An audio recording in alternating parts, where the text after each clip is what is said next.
Just for 15 seconds, I'd like to take a moment before hearing begins to acknowledge a terrible tragedy that occurred in Des Moines, Iowa yesterday.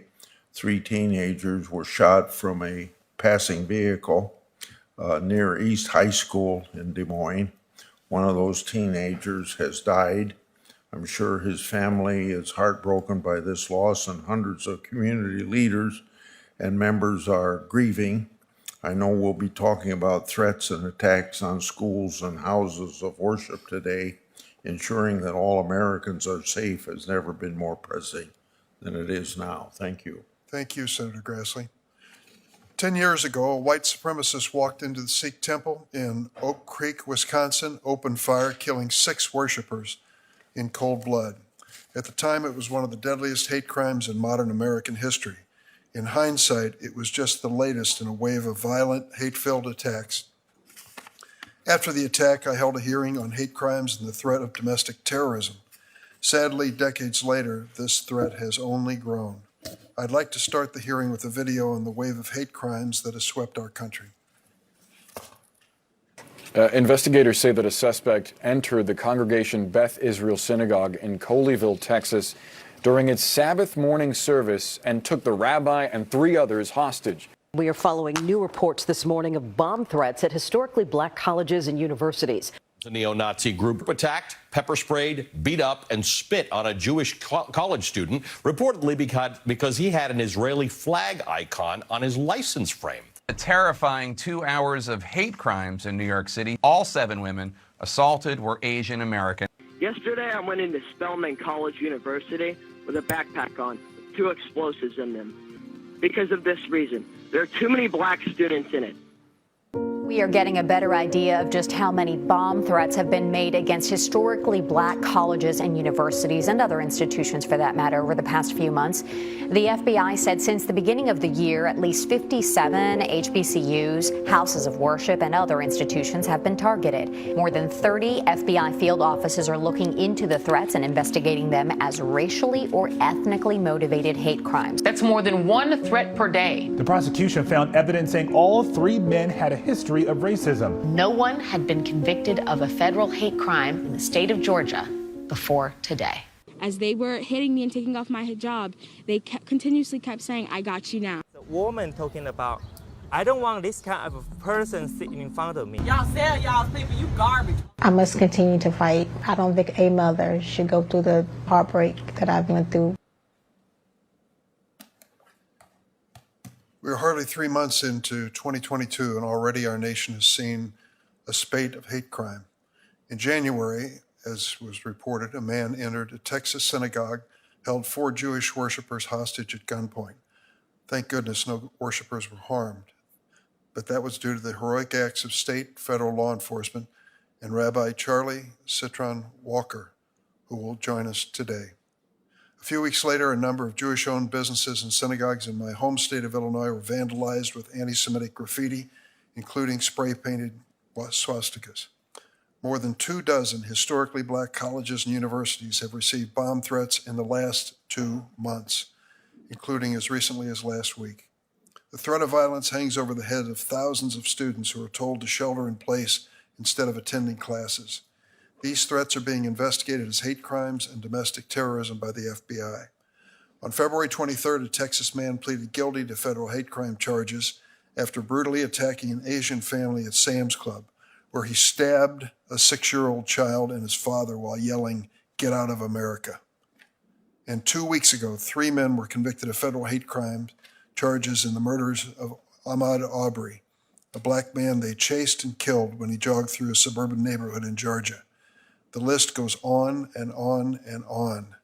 This much is clear: no community in America is immune from violent acts of hate, and Congress cannot ignore the appalling rise in hate incidents we've seen recently.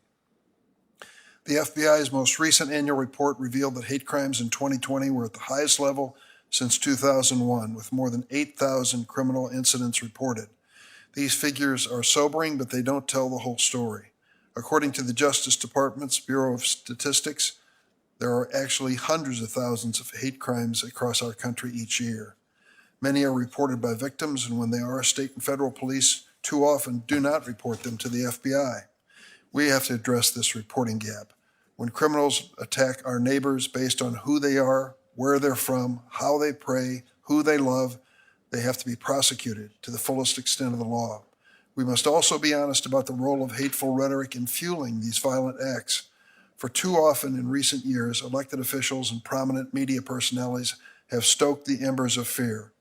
Hate speech divides America. It preys on prejudice. It puts a target on the backs of members of marginalized community. It makes America less safe. It is especially dangerous given the growing threat of violent extremism, which FBI Director Chris Wray has called, quote, a close cousin of hate crimes. Last March, Director Wray told this committee that the threat of violent extremism is, quote, metastasizing across the country and not going away anytime soon.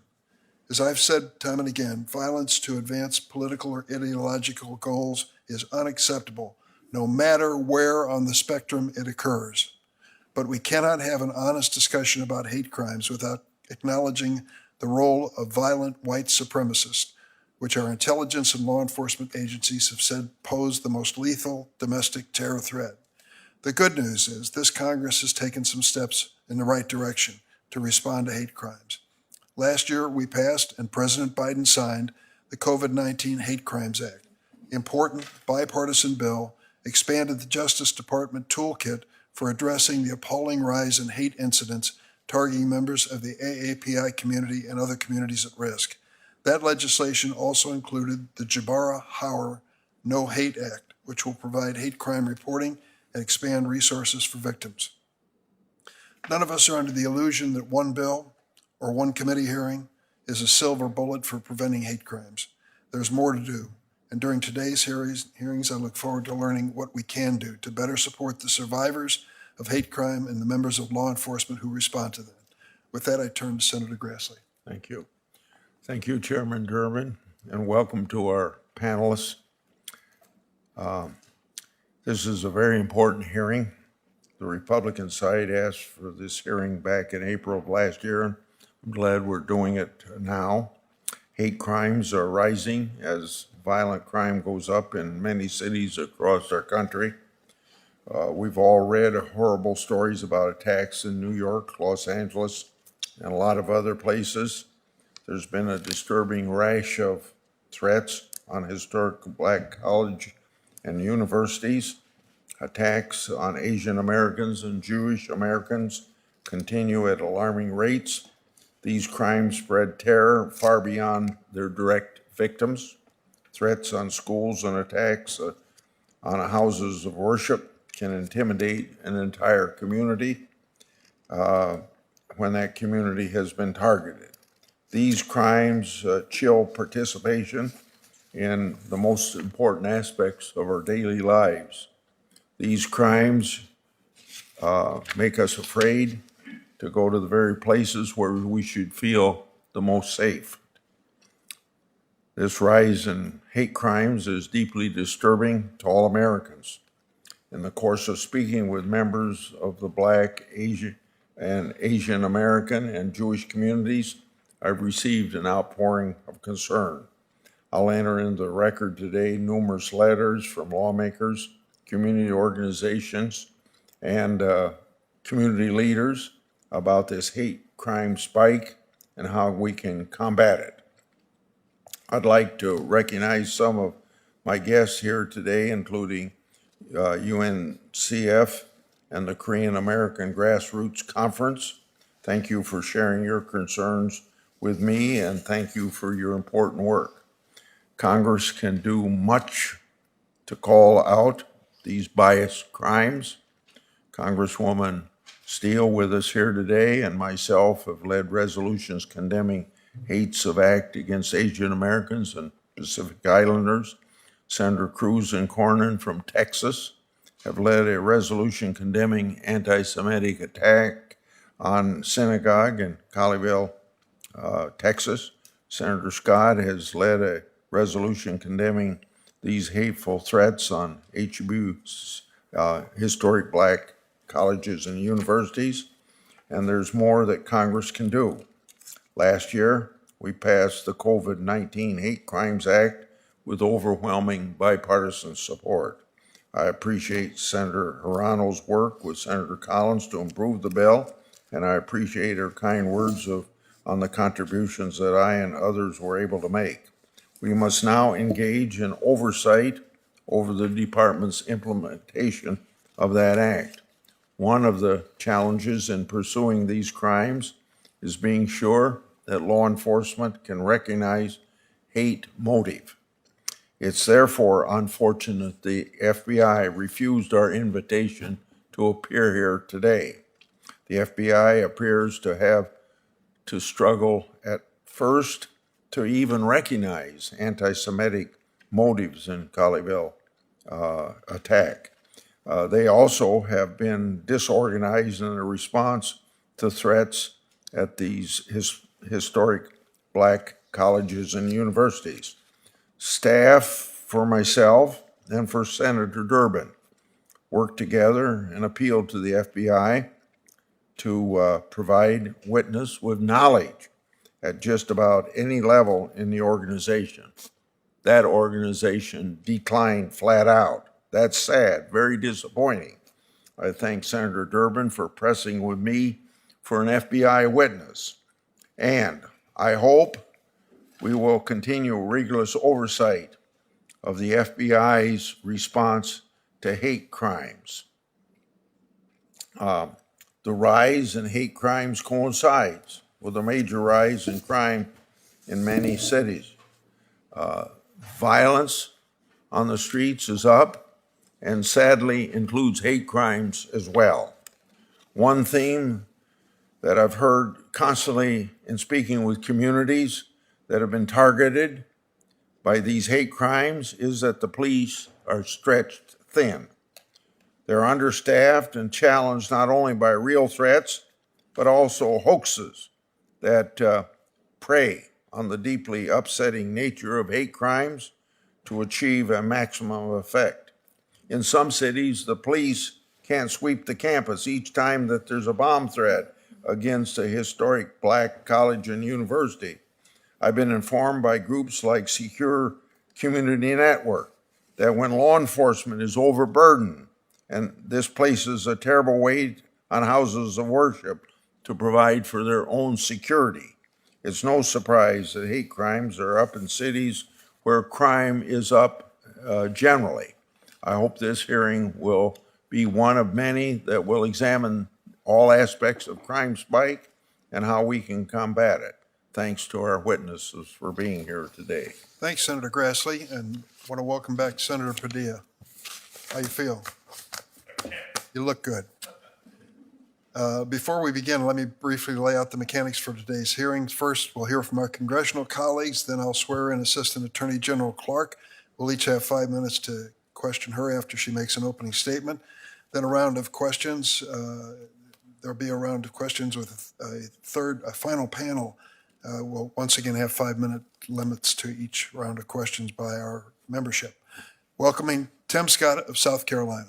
Senator Scott, thanks for being here. Congresswoman Michelle Steele of California, they're going to share their perspectives on this important topic. Please proceed.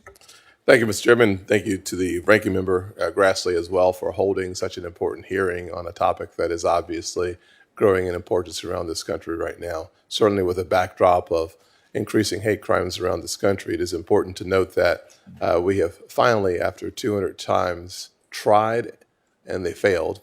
This Congress, in a bipartisan fashion, frankly, in a nonpartisan fashion, just putting Americans beyond politics, passed the anti-lynching legislation that this Senate has passed 3 times in the last 3 years. It is good to see that it is on the way to the president's desk, and it sends a positive, powerful signal to those who have been the victim of lynching, the importance of what's happening today, and to their families as well. And so with that, I'd like to just note that as we think through the challenges that we're seeing on campuses around this country, and specifically speaking of HBCUs, we have to note, in fact, that you think about the professional class of African Americans who are college graduates, whether you're talking about teachers, doctors, lawyers, general officers in our military, half nearly half of those individuals found their start at an HBCU. And so when you're talking about populating America with some of the brightest, most talented, gifted individuals who are willing to put their lives on the line, who are willing to serve this nation, HBCUs is the foundation for so much of that success. And so with that, I'd also note that when you think about that success, 8 HBCUs find their home in South Carolina. And so this is an issue that is incredibly important. And frankly, as I think about the impact that HBCUs are having as far as creating a very professional class of African Americans who are changing this country in a very positive way, I think about places like Kentucky State University, HBCU, with 40% of its student population are not Black. And so the diversity on college campuses that are HBCUs have never been more diverse than they are right now. But over the past few months, my heart has been heavy. Mr. Chairman, it's been broken by the number of calls on HBCU campuses, bomb threats, stopping in their tracks the students on campuses, alarming the law enforcement agencies in their areas, causing confusion, and once again, a loss of learning on those campuses. One of those campuses is Claflin University in the great state of South Carolina. A victim of such threats. Students were going about their everyday business, trying to get to classes, trying to do what students do on campuses every day.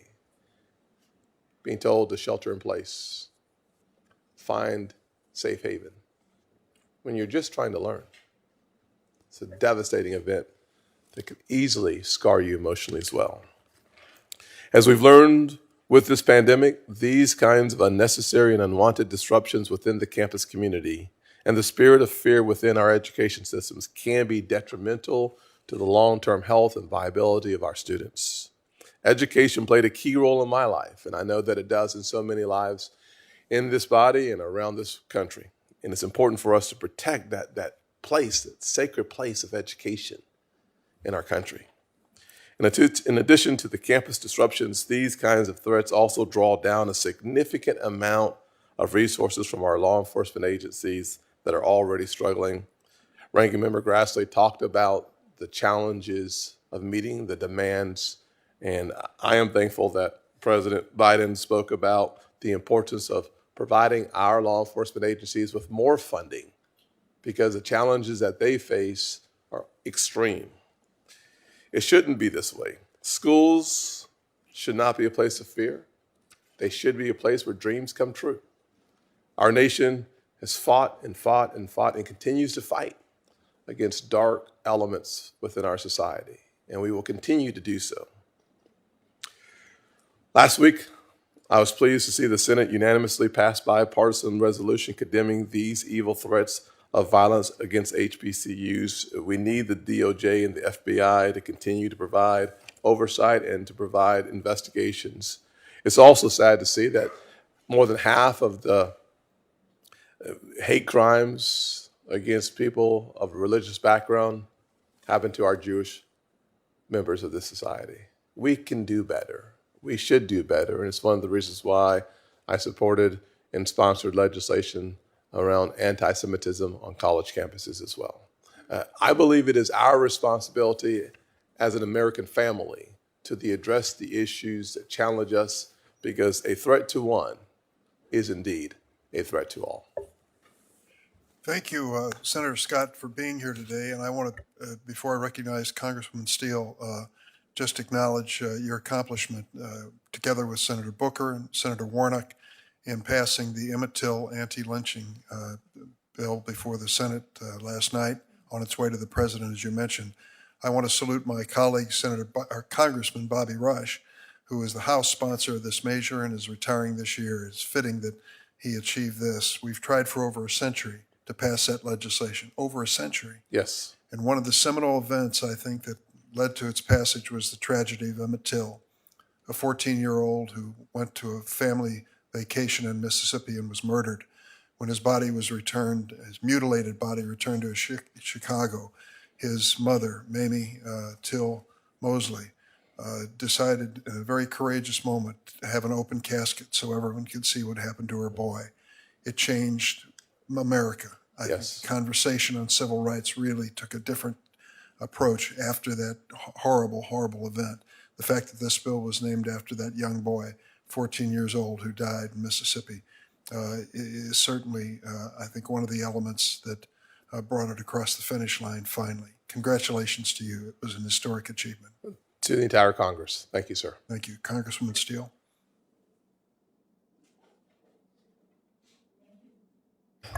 Thank you very much, Chairman Durbin. Ranking Member Grassley, thank you for having me with you this morning. It's vitally important that as representatives of American people, we are here in Congress address the continuing threat of hate and discrimination. I understand this issue very well, not only because my own constituents have been the subject of anti-Asian hate, but also because I myself have been called horrible racist slurs. I've been told, such as, "We don't eat dogs like you do."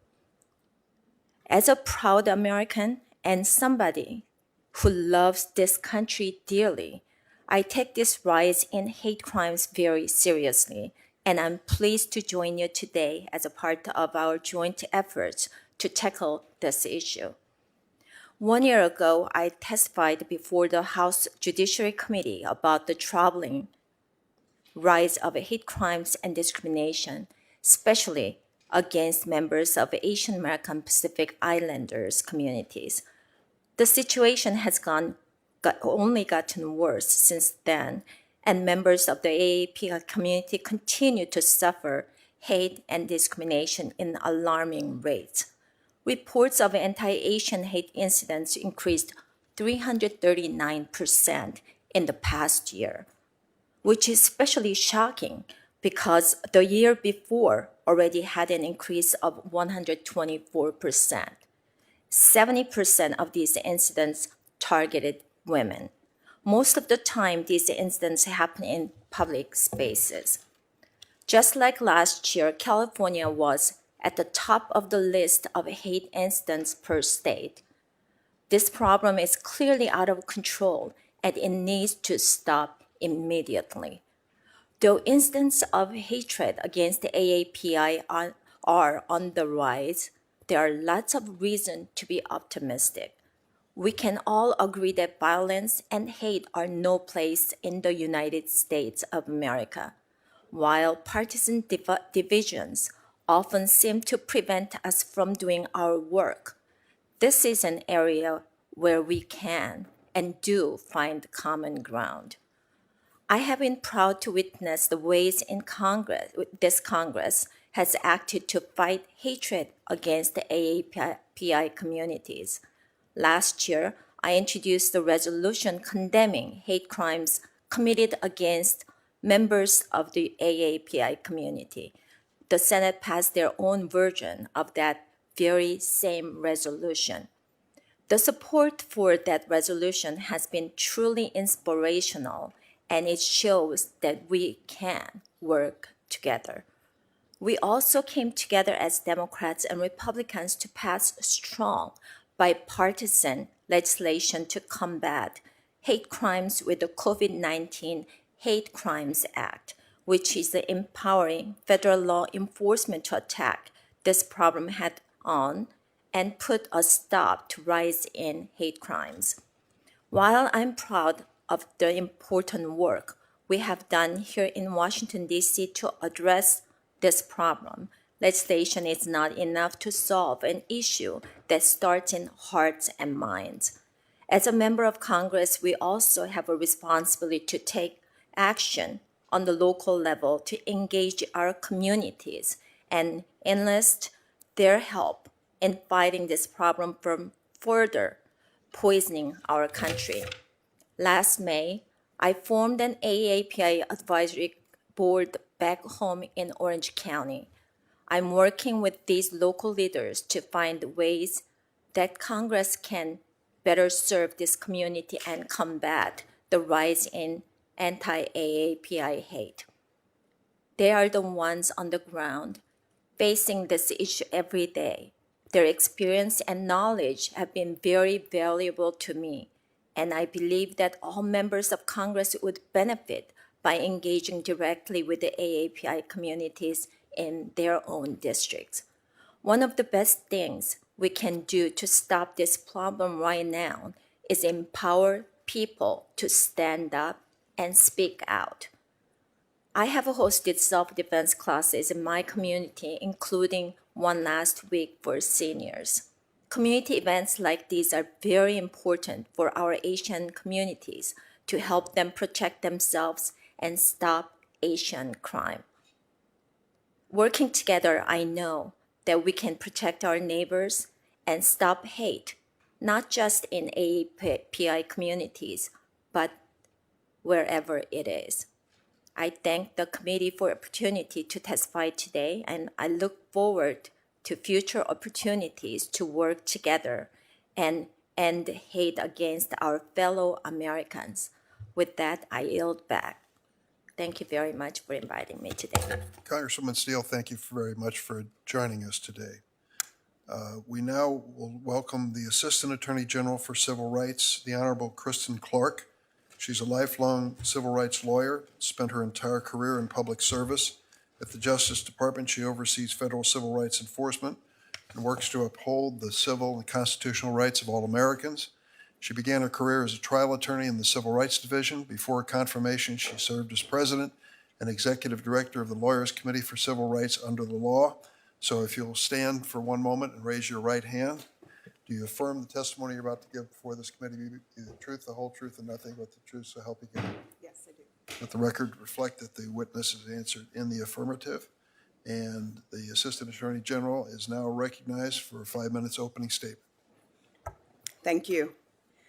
Chairman Durbin, Ranking Member Grassley, and members of the Senate Judiciary Committee, my name is Kristen Clark, and I serve as the Assistant Attorney General for the Civil Rights Division at the U.S. Department of Justice. Thank you for the opportunity to testify today on the Justice Department's hate crimes enforcement and prevention work, and on our efforts to implement the COVID-19 Hate Crimes Act, which includes the Jabara Hire No Hate Act. The Justice Department is focused on using every tool at its disposal to reduce violent crimes in our community. The Civil Rights Division plays a critical role in the department's efforts, including by aggressively prosecuting violent hate crimes across the country. Hate crimes are unique. Acts of hate not only harm the direct victims, but they also reverberate to instill fear across entire communities. And unfortunately, hate crimes are on the rise. This is one of the reasons why Attorney General Merrick Garland's very first directive called for an internal review to determine how the Justice Department can deploy all the tools at its disposal to counter the rise in hate. During that review, Congress passed an important piece of anti-hate legislation, the COVID-19 Hate Crimes Act, which included the Jabara Hire No Hate Act. And I want to thank Chair Durbin, Senator Blumenthal, and Senator Hirono for your efforts to make this critical statute a reality. FBI statistics confirm that in 2020, reported hate crimes rose to their highest levels in nearly 2 decades. And the majority of these crimes, over 60%, were motivated by race and ethnicity. And of those crimes, more than half of them targeted Black people. We also saw a shocking rise of over 70% in hate crimes targeting people of Asian descent, the highest in over a decade. We saw a sharp rise of over 30% in hate crimes motivated by gender identity of the victim.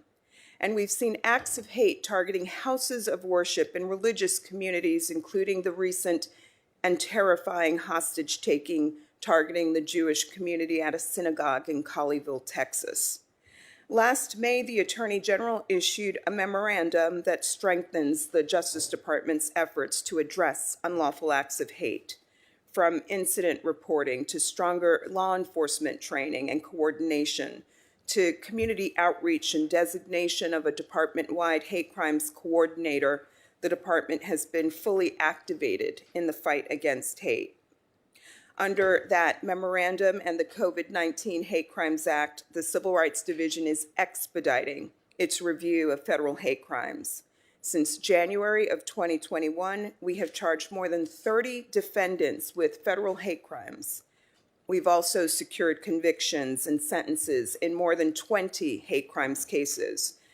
This work makes clear that even though hate crimes continue to pose a real and present threat to communities across the country, the Justice Department will hold perpetrators of these heinous acts accountable.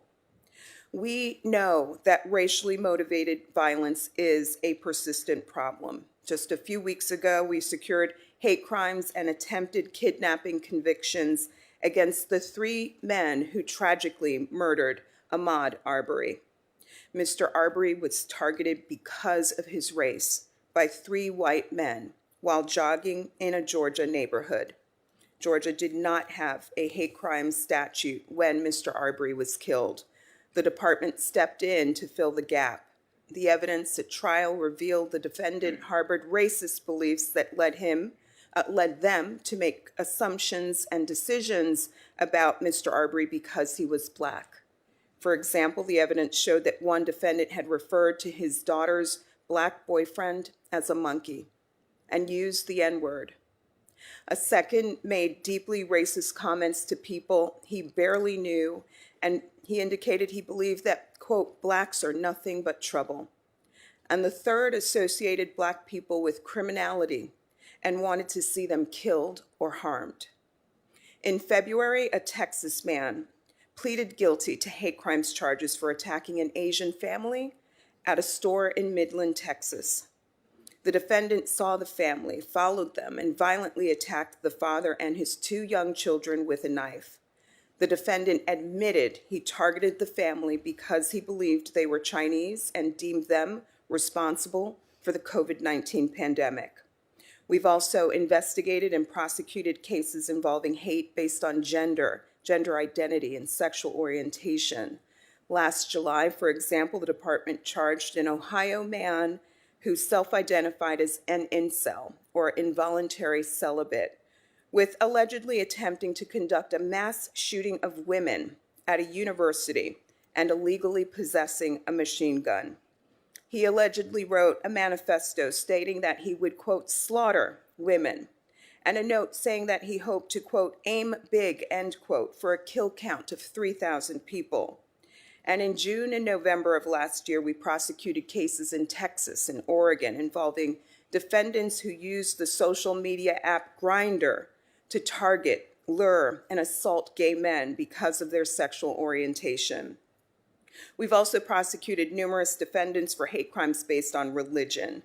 Last December, a man was sentenced to life in prison plus 30 years after he opened fire at a synagogue in Poway, California, killing 1, injuring 3, and endangering more than 50 others. This same man had attempted to set fire to the nearby Dar al-Arqam Mosque the month before. And he'd written a manifesto in which he made many anti-Semitic and anti-Muslim statements, including expressing a desire to kill Jewish people. The Civil Rights Division is also fighting back against unlawful acts of hate that violate the federal civil rights statutes that we secure. For example, we secured a settlement with a school district in Utah that had failed for years to address serious and widespread racial harassment of Black and Asian American students. Our investigation uncovered numerous reports of harassment, including hundreds of documented uses of the N-word and physical assaults. All students deserve safe learning environments. Unfortunately, non-reporting and under-reporting of hate crimes is a long-standing problem, and we know that accurate data is critical to identifying and preventing hate crimes. Consistent with the mandates of the COVID-19 Hate Crimes Act, the department is taking steps to improve reporting, including by developing guidance and, when funding is appropriated, launching new grant programs. Acts of unlawful hate come in many forms, from online harassment and verbal threats to physical assaults, cross burnings, attacks on houses of worship, vandalizing places of business, and mass murder. But these acts have one thing in common. They terrorize not only individuals and families, but entire communities because of their race, religion, disability, sexual orientation, ethnicity, gender, or gender identity. Congress's attention to this issue made critical statutes like the Matthew Shepard and James Byrd Hate Crimes Prevention Act and the COVID-19 Hate Crimes Act a reality. The Department of Justice remains deeply committed to standing up to bias-motivated violence and to promoting the principles that strengthen our democracy and protect all of our communities. Thank you. Thank you, General Clark.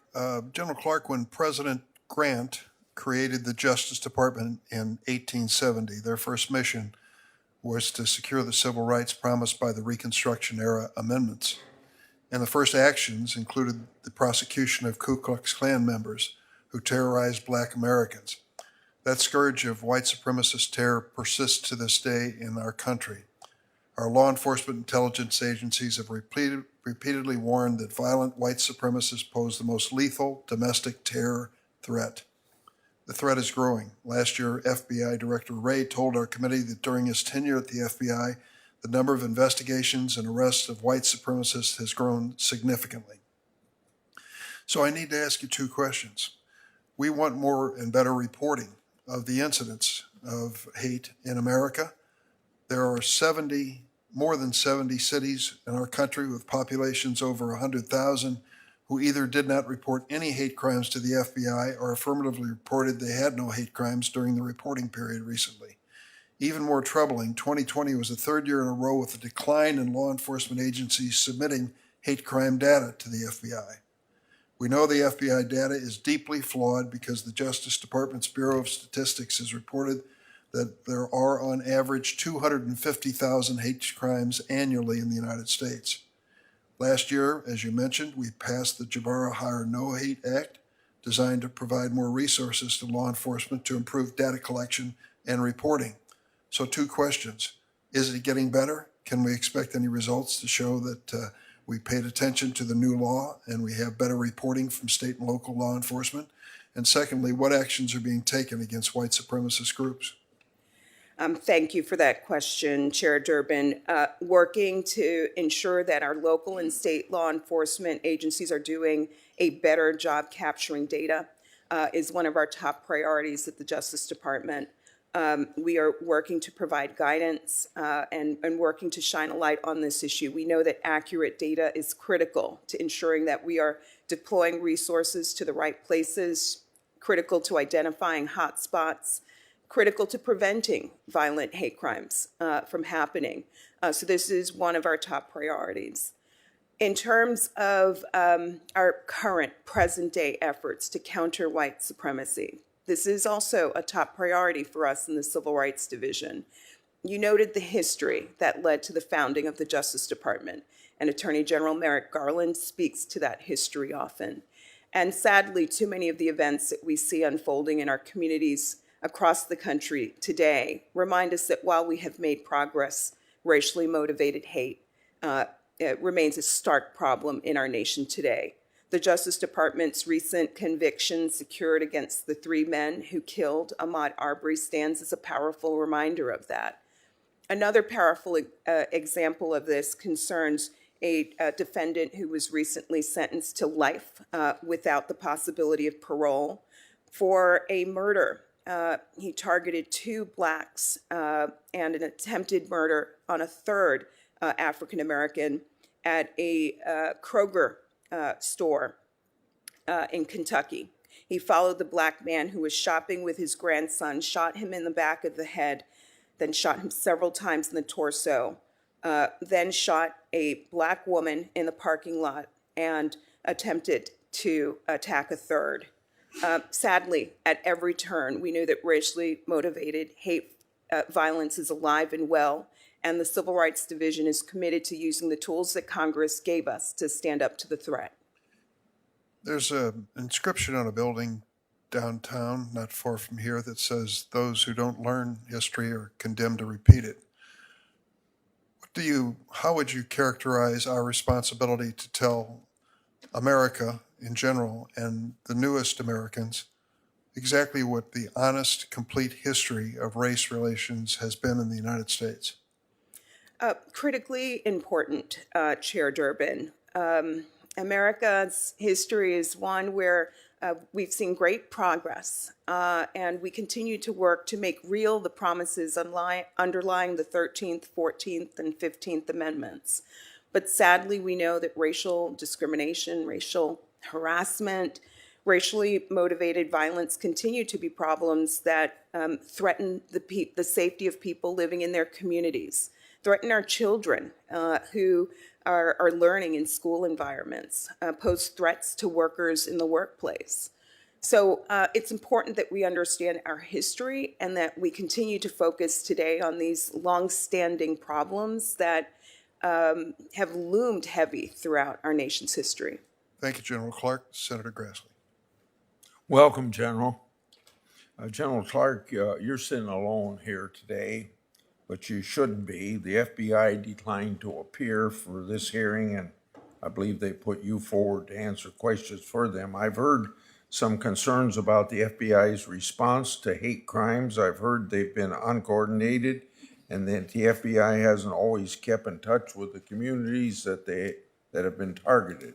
What can the FBI and the department be doing better to communicate with and assist the communities that are being targeted for attacks and threats? Thank you, Ranking Member Grassley. While I cannot speak for the FBI, I can speak for the coordination between the Civil Rights Division and the FBI.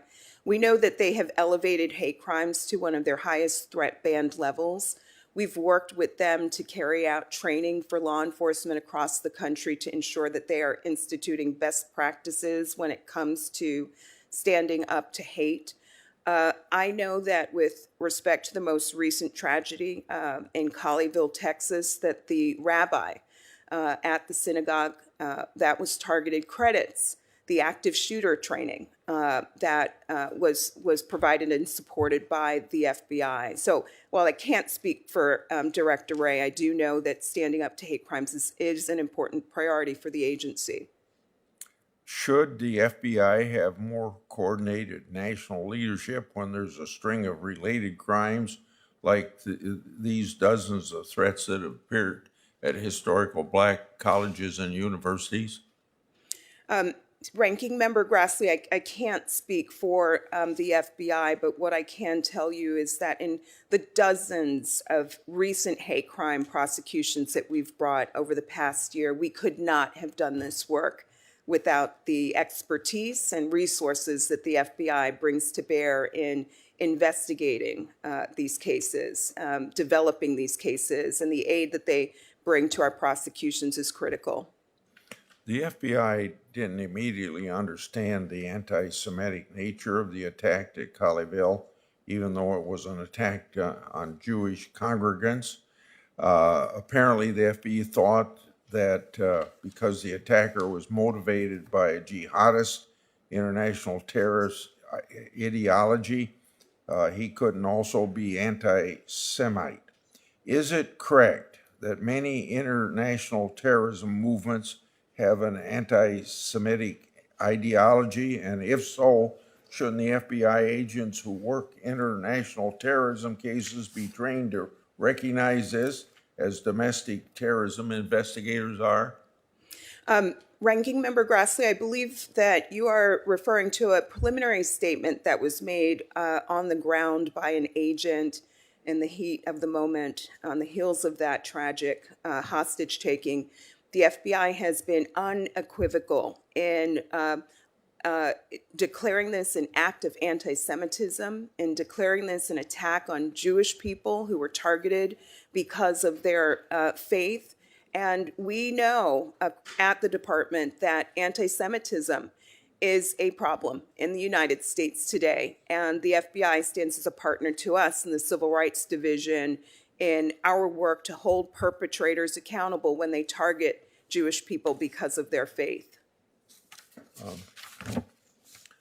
When the FBI works terrorism investigations, they often do so in a very proactive way. They try to discover those who are planning violence and interdict those people. This is often done with sting where government agents pose as co-conspirators. However, criminal civil rights investigations tend to be more reactive. There have been efforts to change this. In the case of a person who intended to bomb a synagogue in Colorado, counterterrorism and civil rights authorities worked together to catch him in a sting before he could put his plans into effect.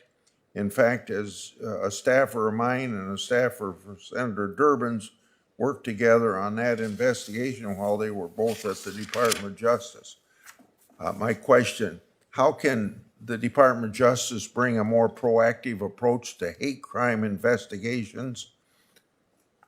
Thank you, Ranking Member Grassley. We have been very focused on trying to get ahead of hate crimes. One of the things that we've done is we've not turned our back or ignored hate incidents.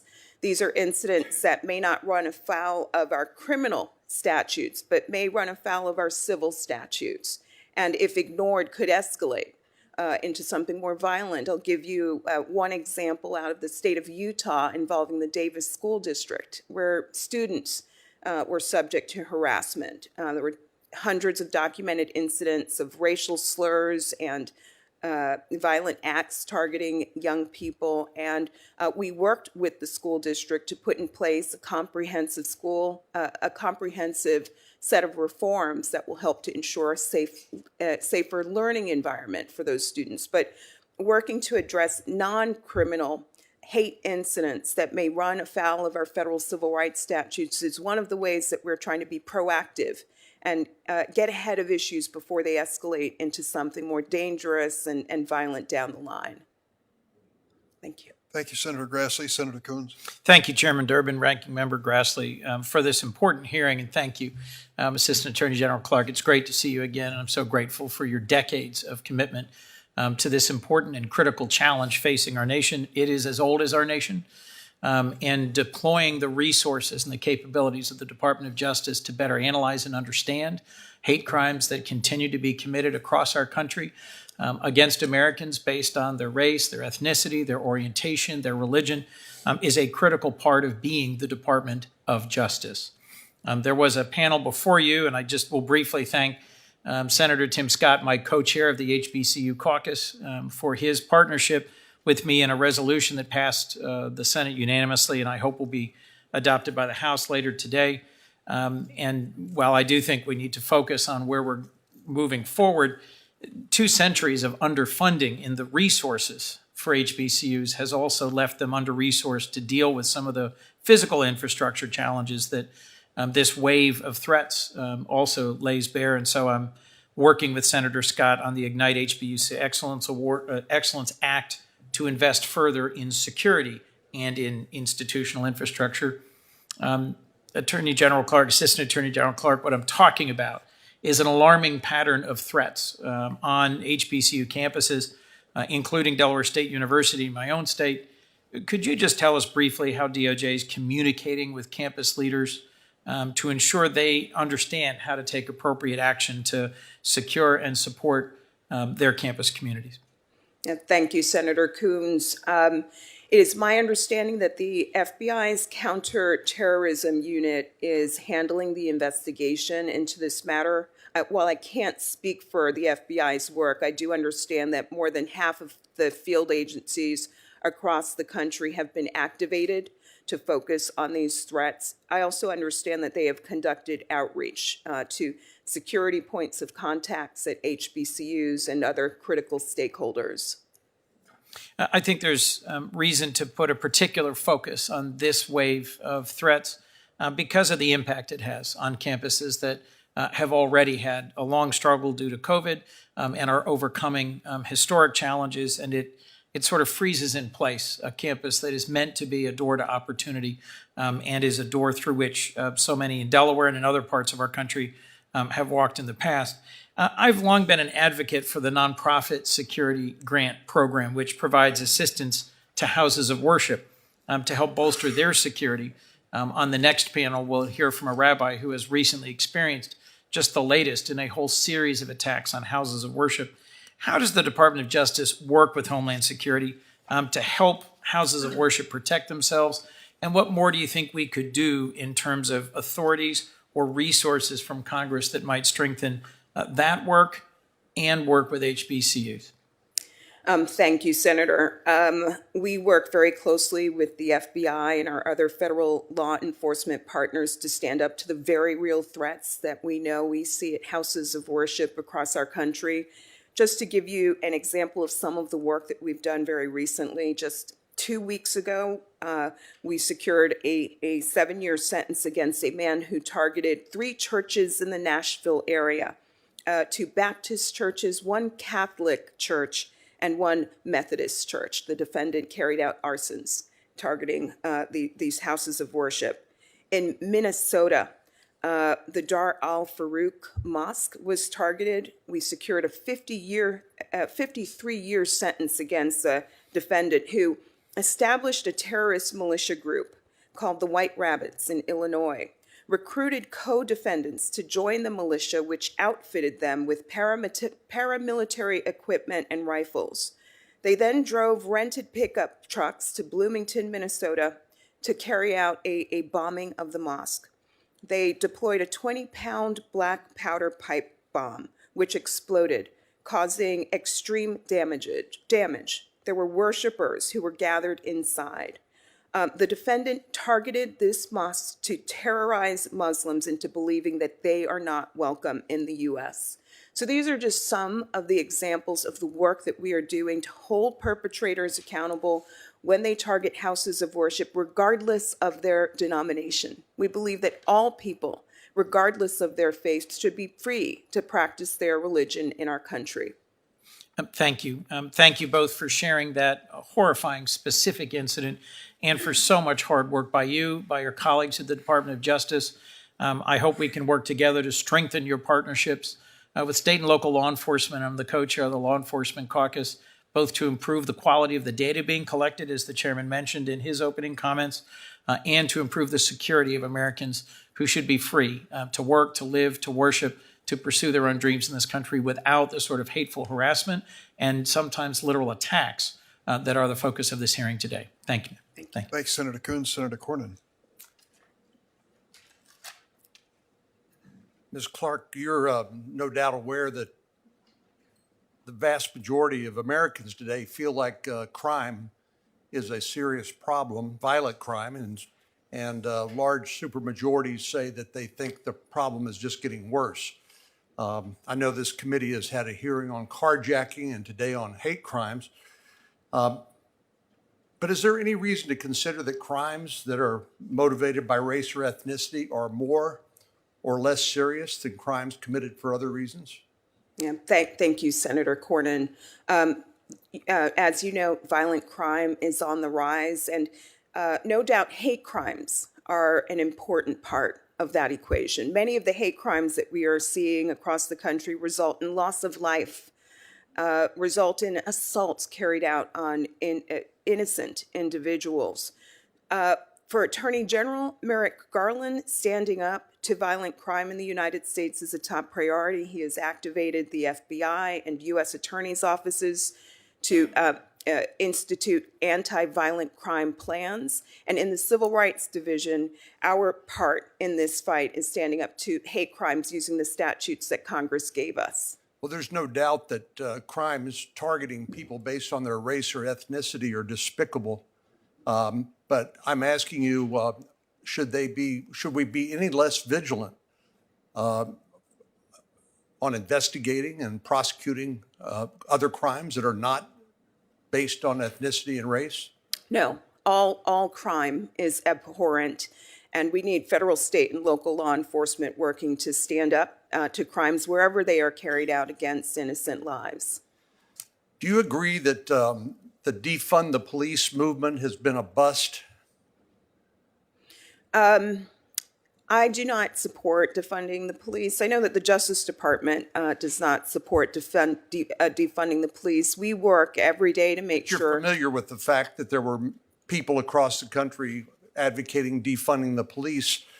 As a matter of fact, and you were questioned about this during your confirmation hearing, you wrote a op-ed piece in 2020, the title of which is said, "I prosecuted police killings, defund the police, but be strategic." And you advocated for less funding for the police and more in social workers, less funding for police, more in social support for our schools, less funding for police, and more in mental health aid. And the sentence that sort of sticks out to me in this, where you list some examples, you said, "These examples demonstrate that we can be smart and strategic about how and where we look to defund the police."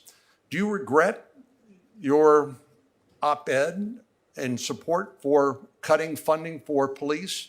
And do you agree with me that this statement, really political statement about the police and cutting support for them, has contributed to the rise of violent crime in America? Thank you for the question, Senator. I do not support defunding the police. I believe that our law enforcement faces lots of challenges today. You mentioned mental health. That is one example. Do you support cutting funding for the police? No, I do not. Notwithstanding, you said we should invest less in police for 3 reasons in your article. You don't consider that a reduction in funding or cutting funding for the police?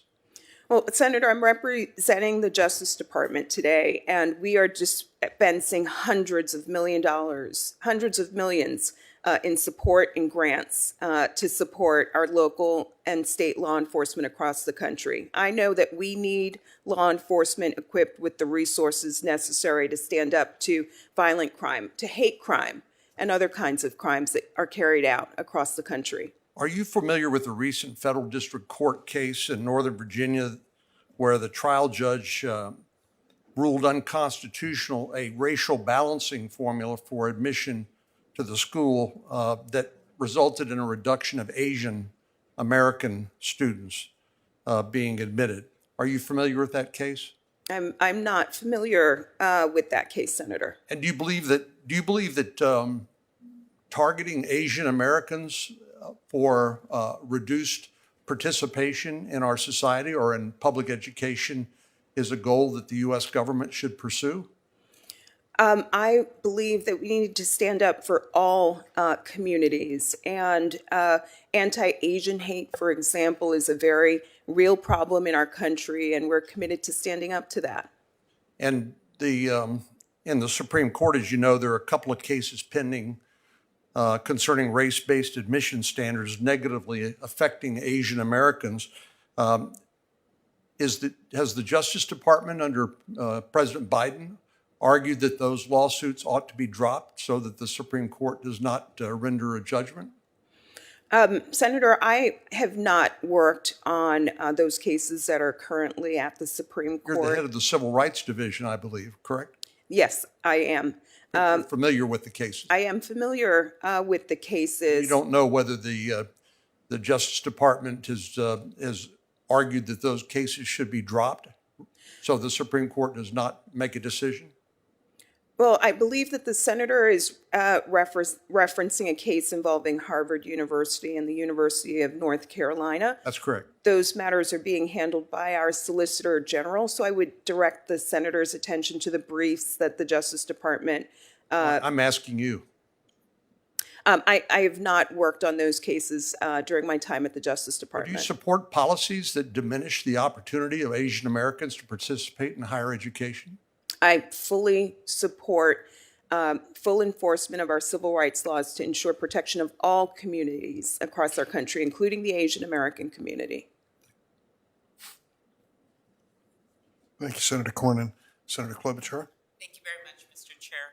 Let me thank you for your good work, Ms. Clark, and sort of take off from where Senator Cornyn was. Last fall, vandals painted anti-immigrant white supremacist messages on the Hmong Cultural Center and among a grocery store in the Frogtown neighborhood of St. Paul, Minnesota. The attack came less than a month after Minnesota's Suni Lee became the first Hmong athlete to win an Olympic gold medal. We know there's a larger trend. In 2020, anti-Asian hate crimes rose more than 70% nationwide. I've been a big fan of what Senator Hirono has done. I'm sure she'll ask you about this, as well as the Justice Department's focus. Could you tell me the work that you've done on anti-Asian hate crimes? Thank you, Senator Klobuchar, for the question. Standing up to anti-Asian hate is one of our top priorities in the Civil Rights Division. I referenced earlier a recent February 2022 guilty plea that we secured against a defendant who was charged with 3 counts of federal hate crimes for targeting an Asian American family at a Sam's Club in Midland, Texas. He believed that this family was from the country responsible for the COVID pandemic. He believed they were Chinese and deemed them responsible for the pandemic. He obtained a knife in the store. He attacked a father.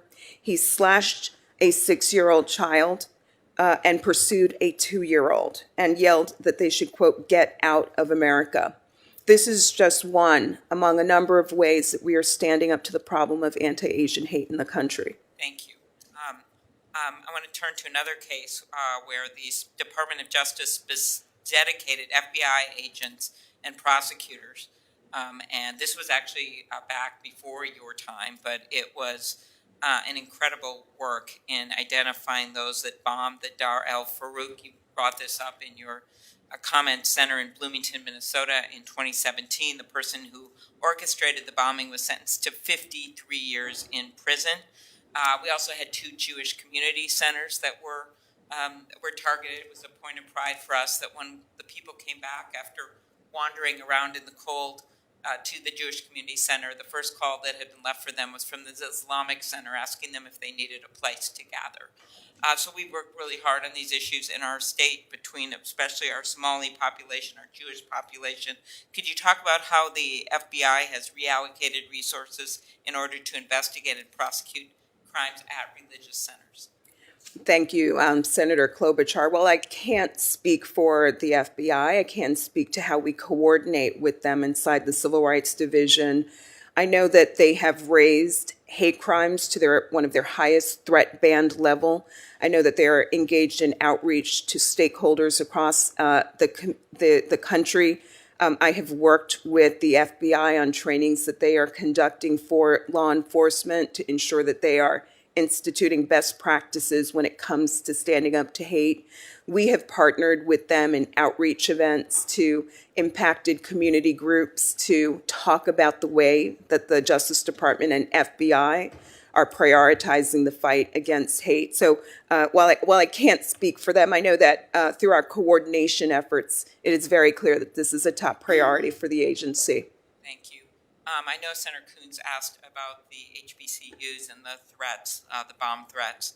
At the same time, actually, one of our most well-known African-American churches, the Pilgrim Baptist Church, historically black church in St. Paul, they received a bomb threat. I talked to their pastor. It was a very frightening experience for them.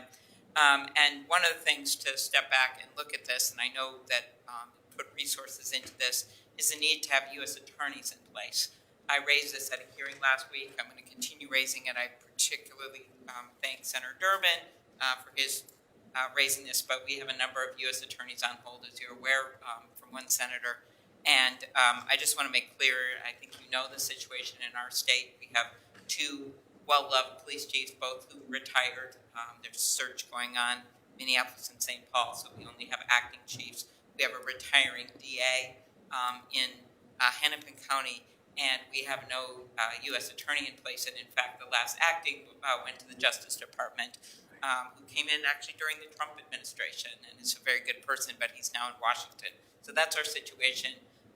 My nominee is excellent. I know you know that. He was the U.S. attorney before. He was an assistant U.S. attorney. He has respect from almost everyone in our state. And I just wondered if you could close by commenting about how necessary it is to have U.S. attorneys in place as we combat any kind of crime, not just hate crime.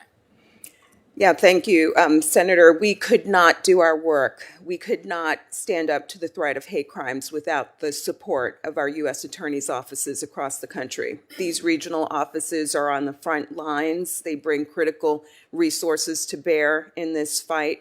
The recent prosecution of the 3 men tied to the death of Ahmaud Arbery is one recent example of this. We could not do our work without their support, without their frontline support. Exactly, and it was just, in fact, that recently had successful prosecutions in the George Floyd case. They have done their work. We have mounting carjackings and other things. They need a leader in place. They want a leader in place. So this is a call to my colleagues, but I have never held any judiciary person up at any, no matter who is president. And I'm just asking for respect here so we can get some in place. When the governor is calling me about this, when Republican congressmen are calling me about this to get him in place and asking if they can help, I think we've got an issue. Senator Klobuchar, while you were traveling with the president last week to your home state, we raised this issue again on the floor of the Senate. We have U.S. attorneys as well as U.S. marshals who are being held up by one senator. It is, I guess, appropriate to ask witnesses about defunding the police. This is a parallel move. This is actually removing or failing to appoint law enforcement officials who are critical to safety in our communities. And I believe it's an unwise approach, and I'll continue to argue that. I believe that Senator Lee is next. Thank you, Mr. Chairman. Thank you, Ms. Clark, for being here. In 1994, in a case called Johnson versus Miller, the voting rights section was sanctioned almost $600,000 for collusive misconduct. The district court noted that the ACLU was, quote, in constant contact with the DOJ line attorneys and declared it's obvious from a review of the materials that the ACLU attorney's relationship with the DOJ voting section was informal and familiar. The dynamics were that of peers working together, not of an advocate submitting proposals to a higher authority. The court further noted, quote, the considerable influence of the ACLU advocacy group on voting rights decisions of the United States Attorney General is an embarrassment, and it's surprising that the Department of Justice was so blind to this impropriety, especially in a role as sensitive as that of preserving the fundamental right to vote. I wish I could say that this type of collusive behavior came to an abrupt halt with the Johnson decision. It should have, but it didn't. In 2010, the U.S. Commission on Civil Rights called out the voting rights section for, quote, inappropriately selective enforcement of the laws, harassment of dissenting employees, and alliances with outside interest groups at odds with the rule of law. Additionally, just in recent months, this committee has heard testimony from former voting section attorneys describing a long history of collusive behavior. The whole reason I bring this up, Ms. Clark, is to demonstrate that there is a troubling pattern of behavior that's been exhibited by the voting section in the past. And so, you know, when something like that happens, it's one of many instances where the Freedom of Information Act is necessary, and it's certainly an example of why it exists. It exists, among other things, to ensure that this kind of reprehensible behavior isn't occurring, and that when it does occur, people can find out about it. So can I just ask you, is it appropriate for attorneys at the Department of Justice to collude or conspire with outside interest groups when deciding to bring cases against individuals, organizations, or states? Thank you, Senator.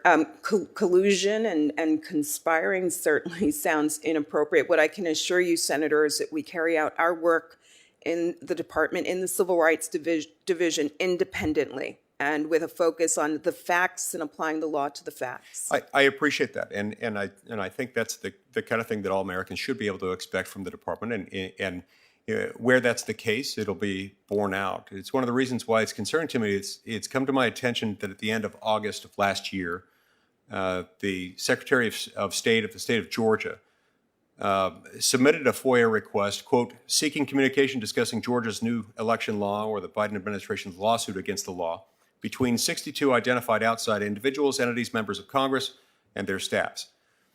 Despite federal law requiring that the Department of Justice respond to FOIA requests within 20 business days, absent unusual circumstances that, to my knowledge, haven't been invoked here, it appears that Georgia has yet to receive any of the requested information. Ms. Clark, has the Department of Justice released any of the requested information to the Georgia Secretary of State? Thank you, Senator. We don't handle the Freedom of Information Act requests that get directed to the department. I'm happy to take the question back and direct it to the appropriate officials. That'd be great. I'd appreciate that. And if you could take that up with them, that'd be wonderful. So in the interest of transparency, are you committing to me that you'll make sure that this FOIA request is granted and that the appropriate documents are submitted to the Georgia Secretary of State? No, we don't handle those requests in the Civil Rights Division, so I can't speak for the officials that process them. But it is your division, and I hope and expect that you will want those requests handled appropriately. Yes. And unfortunately, the Georgia Secretary of State's FOIA request is not the only one that's gone unanswered. We're aware of numerous FOIA requests submitted, for example, by the American Accountability Foundation relating to the Biden executive order requiring federal agencies to develop voter registration plans. Those requests were filed in October, and they still haven't been answered. Will you commit to making sure that those requests are answered as soon as possible? I can't speak for the component within the department that handles FOIA requests, but I'm happy to take the question back, Senator. Thank you. I appreciate you doing that. The Freedom of Information Act is a tool. It's a tool that helps keep our agencies honest. And if this kind of behavior continues, the blatant disregard for requests for public information, we're going to have to ask ourselves what exactly is happening within the voting session that's being hidden and that people in the section are trying to hide. Thank you. Thank you, Senator Lee. Senator Blumenthal. Thank you very much, Mr. Chairman. Thank you for your very important and positive work in your position now and throughout your career on hate crimes and many other civil rights issues before our nation. These issues are only increasing in importance, and I think your testimony today reaffirms that we can do even more to improve the law that we passed just recently, and I want to join in commending my partner in that effort, Senator Hirono, as well as the Civil Rights Division for all that you did. We are hopefully on the verge of approving an omnibus budget bill that will provide the funding we anticipated for implementing that measure. And that funding would go in part to police departments, correct? That's correct, Senator. And I might just emphasize, rather than defunding the police, in fact, the Civil Rights Division and all of us who advocated for this measure want more funding to go to police, more support financially for them, and not only in hate crimes, but in counseling where police have the really deeply challenging job of intervening in domestic disputes or other kinds of confrontations where they may be at risk, as well as the public. More funding, more support, more resources is what we want. And hate crimes is a good example where they will be recipients of the money that we have included in the hate crimes bill that we passed. And along with community organizations and states, hopefully mount efforts to educate, to investigate, and prosecute. So my question is, will you be ready to begin taking grants, applications from police departments and others who may be seeking this funding as soon as we're able to approve it? Thank you, Senator Blumenthal. Yes, the department has already started to distribute grants in calendar year 2021 and is looking forward to Congress appropriating funds in fiscal year 2022. The department has already begun the work and is ready to institute those grants and is simply waiting for the allocation of funds to move forward with that important work. Would you agree that there's really no state or community, for that matter, that is immune from hate crimes, and that police departments and community organizations around the country would do well to consider applying for these grants. Yes, absolutely. We see hate crimes in every corner of our country, urban and rural areas. We see them targeting people who are Jewish and Muslim. We see hate crimes targeting people who are Black, Latino, Asian American. In every corner of our country, we know that hate is pervasive, and we want to ensure that our law enforcement agencies that are on the front lines of this work have the resources and tools needed to stand up to the problem. There is an appendix attached to my testimony that talks about some of the grant-making work carried out by our Office of Justice Programs. This is a critical part of the department's approach to fighting hate. And I hope that you'll be receiving and maybe making grants to some applications coming from Connecticut, because every state, every community has a stake in this issue. And I hope that we can work together on further improvements in the law. One of the suggestions, just to give an example, is that there are some kinds of threats that perhaps should be prosecutable. There are very strong First Amendment interests at play and deeply involved that we want to avoid infringing on. But have you thought about the potential for threats as a target of prosecution? Thank you, Senator. We have identified this as an area where we could do more if we had the tools that Congress gives us to do so. And we look forward to working with this committee to studying that issue further and helping you all identifying a path forward. Because the present law, 18 United States Code 249, I think it is, talks about willful bodily injury, but not threats. It talks about potentially attempts, but the idea that some kinds of fighting words, to use the Supreme Court analysis, or similar kinds of direct bodily harm, imminently and directly threatened, could aid in your preventing and deterring these kinds of hate crimes. So I thank you. I don't know whether you have any more comments on that. I don't, except that the department and our Office of Legislative Affairs would welcome the opportunity to help Congress study this issue further and to help this committee study that issue further. Thank you. Mr. Chairman, would you allow me to make a unanimous consent request to make a document part of the record? Of course. Thank you very much. I'd ask unanimous consent to make part of the record the brief for the United States as amicus curiae in Students for Fair Admissions versus President and Fellows of Harvard College, which reflects that Ms. Clark is one of the attorneys of record. Without objection. Thank you. Senator Blackburn. Thank you, Mr. Chairman, and Ms. Clark, thank you very much for your time today.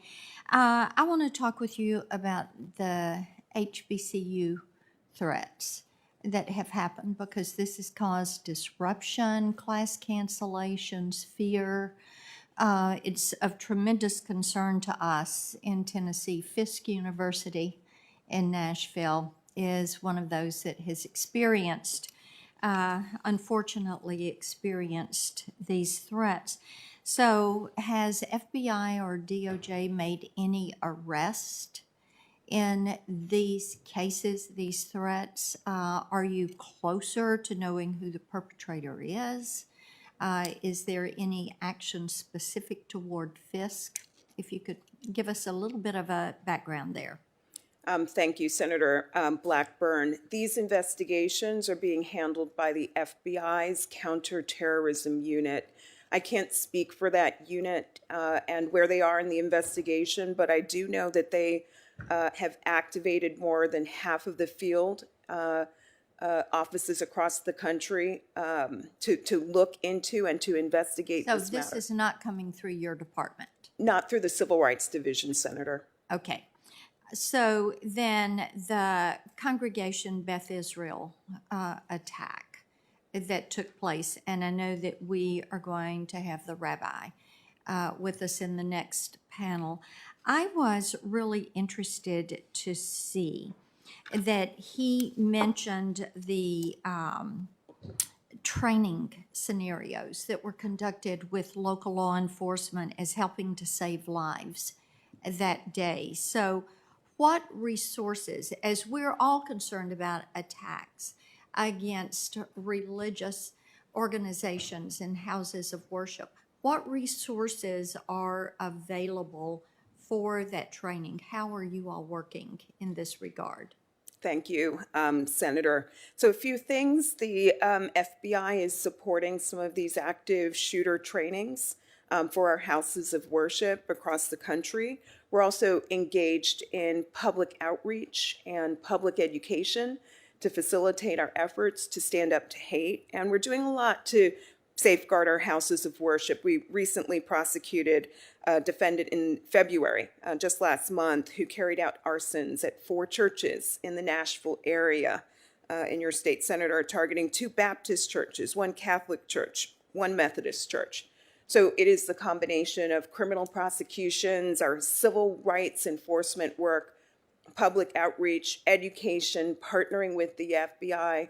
All of this informs a kind of comprehensive approach to our work to stand up to Okay, hate. so is DOJ monitoring any of the groups or the bad actors that are pushing the anti-Semitic or jihadist violence?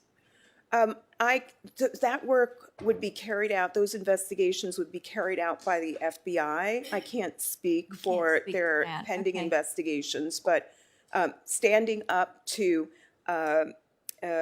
perpetrators of hate violence in our country is a top priority for us. Okay.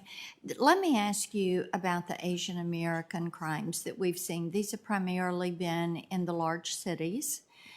Many of them are carried out against elderly and women. And it seems that some of these Asian American the crimes against Asian Americans, have been conducted by people with long criminal histories. They are indeed repeat offenders. So, does DOJ or the FBI have any indication why career criminals in particular are suddenly targeting Asian Americans? No doubt, Senator, we've seen a 70% rise in anti-Asian hate. The FBI data makes this clear. We deem it really important to look at early warning signs. Really critical to not ignore hate incidents because that may provide an opportunity to get ahead of a matter before it escalates to a violent hate crime. Outreach, education are also tools that we're using to confront this. But there's no active program looking at why many of these offenders have long criminal records and they are out on the streets and they're carrying out these crimes. Well, I do know that some of the other components within the Justice Department, such as the Office of Justice Programs, are focused on these kinds of issues. So we would direct the committee's attention to their work, thinking about kind of the criminal histories of the defendants that we prosecute is not a core component of our work in the Civil Rights Division, but I agree with you, Senator. It's an issue that warrants closer attention. Thank you. Thank you, Mr. Chairman. Senator Hirono. Thank you, Senator Whitehouse, for letting me go ahead of you. Appreciate that very much. General Clark, thank you very much for being here and for providing all of the statistical information that's an addendum to your testimony. I appreciate all of that updated information, and I thank the Department of Justice for making hate crime prevention and prosecution a top priority. As you note in your testimony, though, the hate crimes, much less hate incidents, are vastly underrepresented, and it is astounding to know that more than 12,000 law enforcement agencies reported 0 hate crimes. I think that is totally unbelievable. The vast majority of these agencies, well over 80%, of the are what can I say? So the underreporting is something that I know you are addressing through, for example, the grants that Senator Blumenthal ask you about, is there a way to incentivize through your grants of the agencies to pay attention to the underreporting of hate crimes and to do something about it, such as giving these agencies an advantage when applying for grant funding if they make the reporting, at least of hate crimes, a priority? Thank you, Senator Hirono. Working with local and state law enforcement to make improvements in capturing and collecting data is an important priority for the department. And it's through grant making, it's through outreach, training, the issuance of guidance. The department is instituting a multifaceted strategy to help improve data collection. So you are using the grant-making process as one of the ways that you're going to encourage these agencies to pay attention. That is to the need one. for- That is one of the methods, Senator. Good. I'm glad you noted that they use the word hate incidents during parts of your responses. And there is a specific reason why I personally insisted that the COVID-19 hate crimes legislation included not just the crimes, but the incidents. So much less of, that it's hard enough, I should say, that we are facing the total underreporting of hate crimes, but you can imagine that incidents are basically very, very underreported. And so we know that these kinds of incidents, for example, harassing someone who is at a Starbucks, telling her to go back where she came from, where the manager and the other people there do absolutely nothing. That we know these incidents are occurring by the hundreds and hundreds of thousands. So it occurs to me, as I brought out the last time you were before us, the bystander training issue.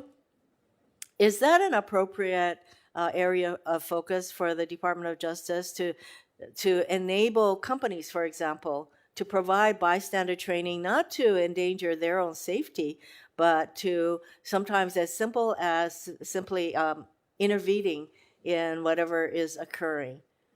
For example, the young lady I talked about at Starbucks, if someone were to just go to her and say, well, can you come and sit with me, or just something like that. So I am wondering whether the numbers of incidents that are occurring in this area is an area where the DOJ could provide some further guidance, especially to companies.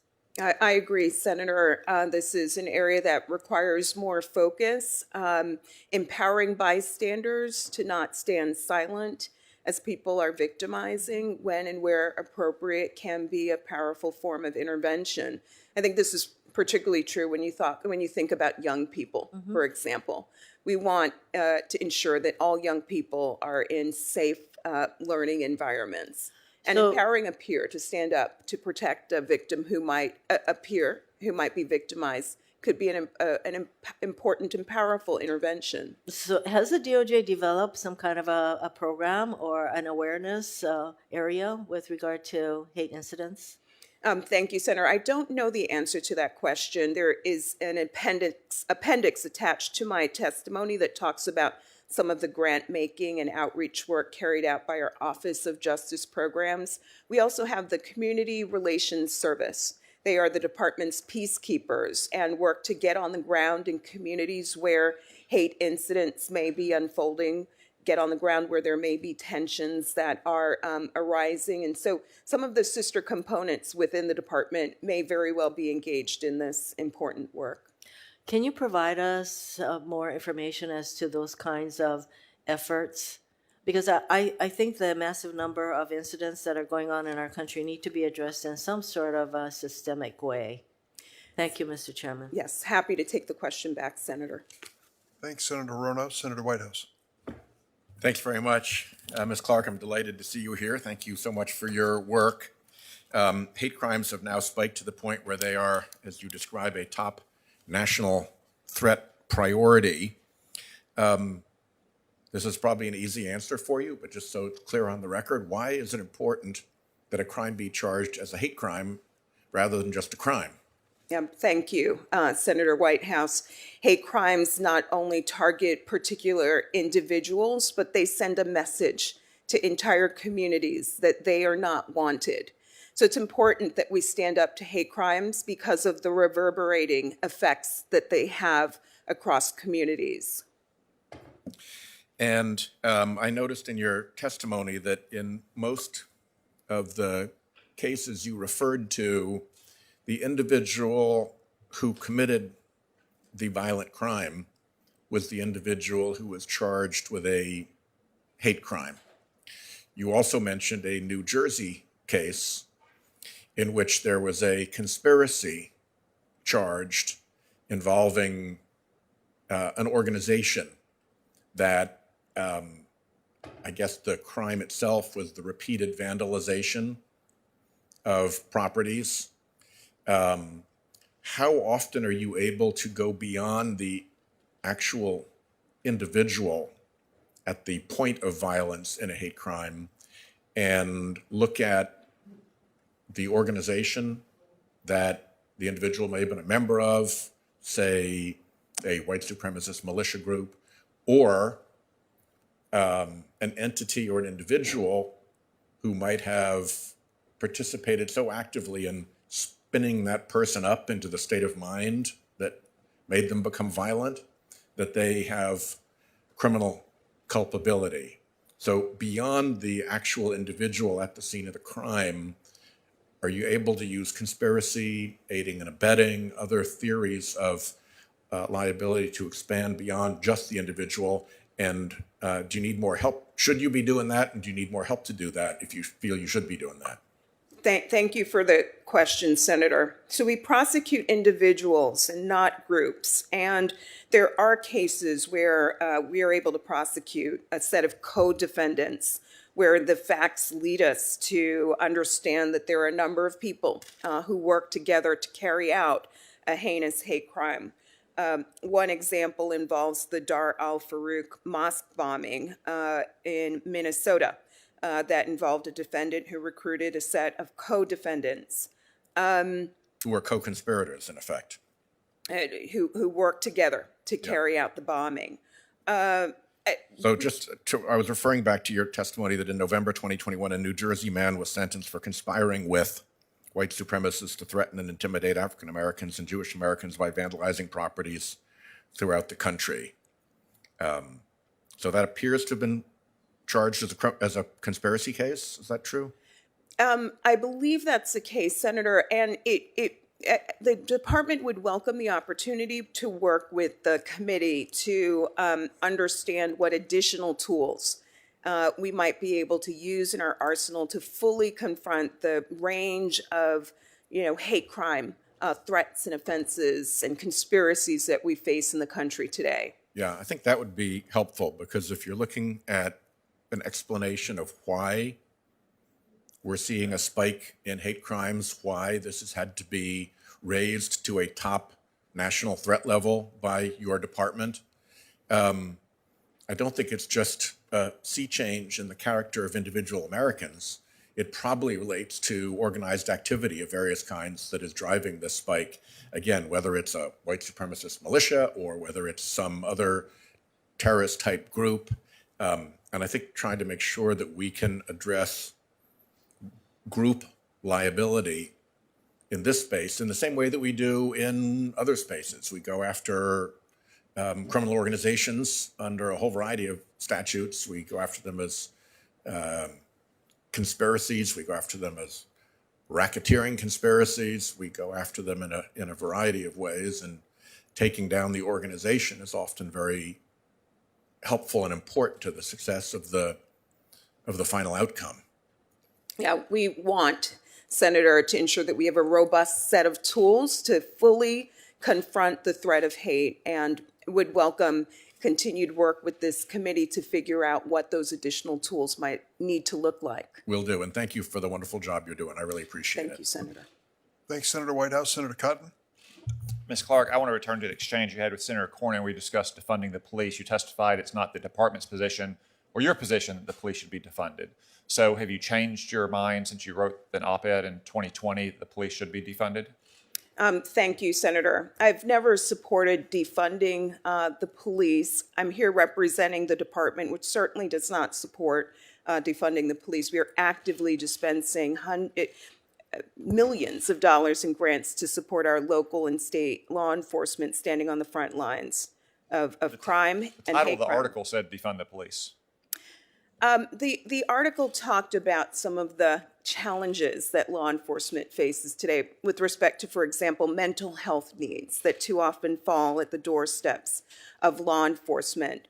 I'm here representing the department today, which believes deeply in ensuring that our law enforcement agencies have the support and resources needed to do their work.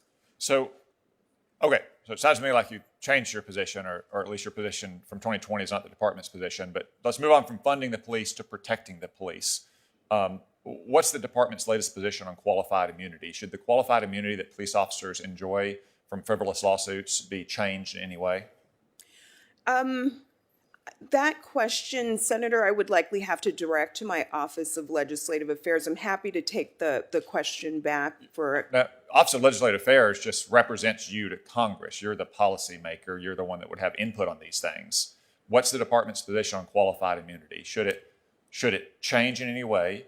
And presumptively, given the debates we've had here in Congress for the last year, if you think it should change, I assume you should think it should be lower, that it shouldn't be heightened.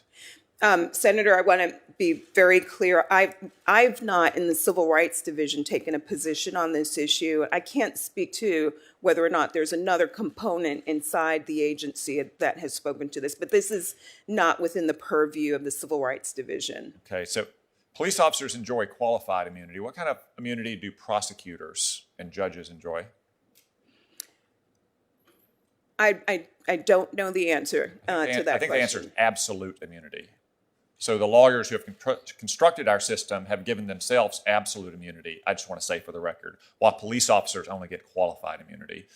Another way we protect the police is when they're acting in their official capacities, we defend them from frivolous lawsuits. Do you think it would make police officers less likely to perform their job zealously if they knew that political bosses were going to hang them out to dry and subject them to financial bankruptcy and ruin if they were sued for actions in the course of duty?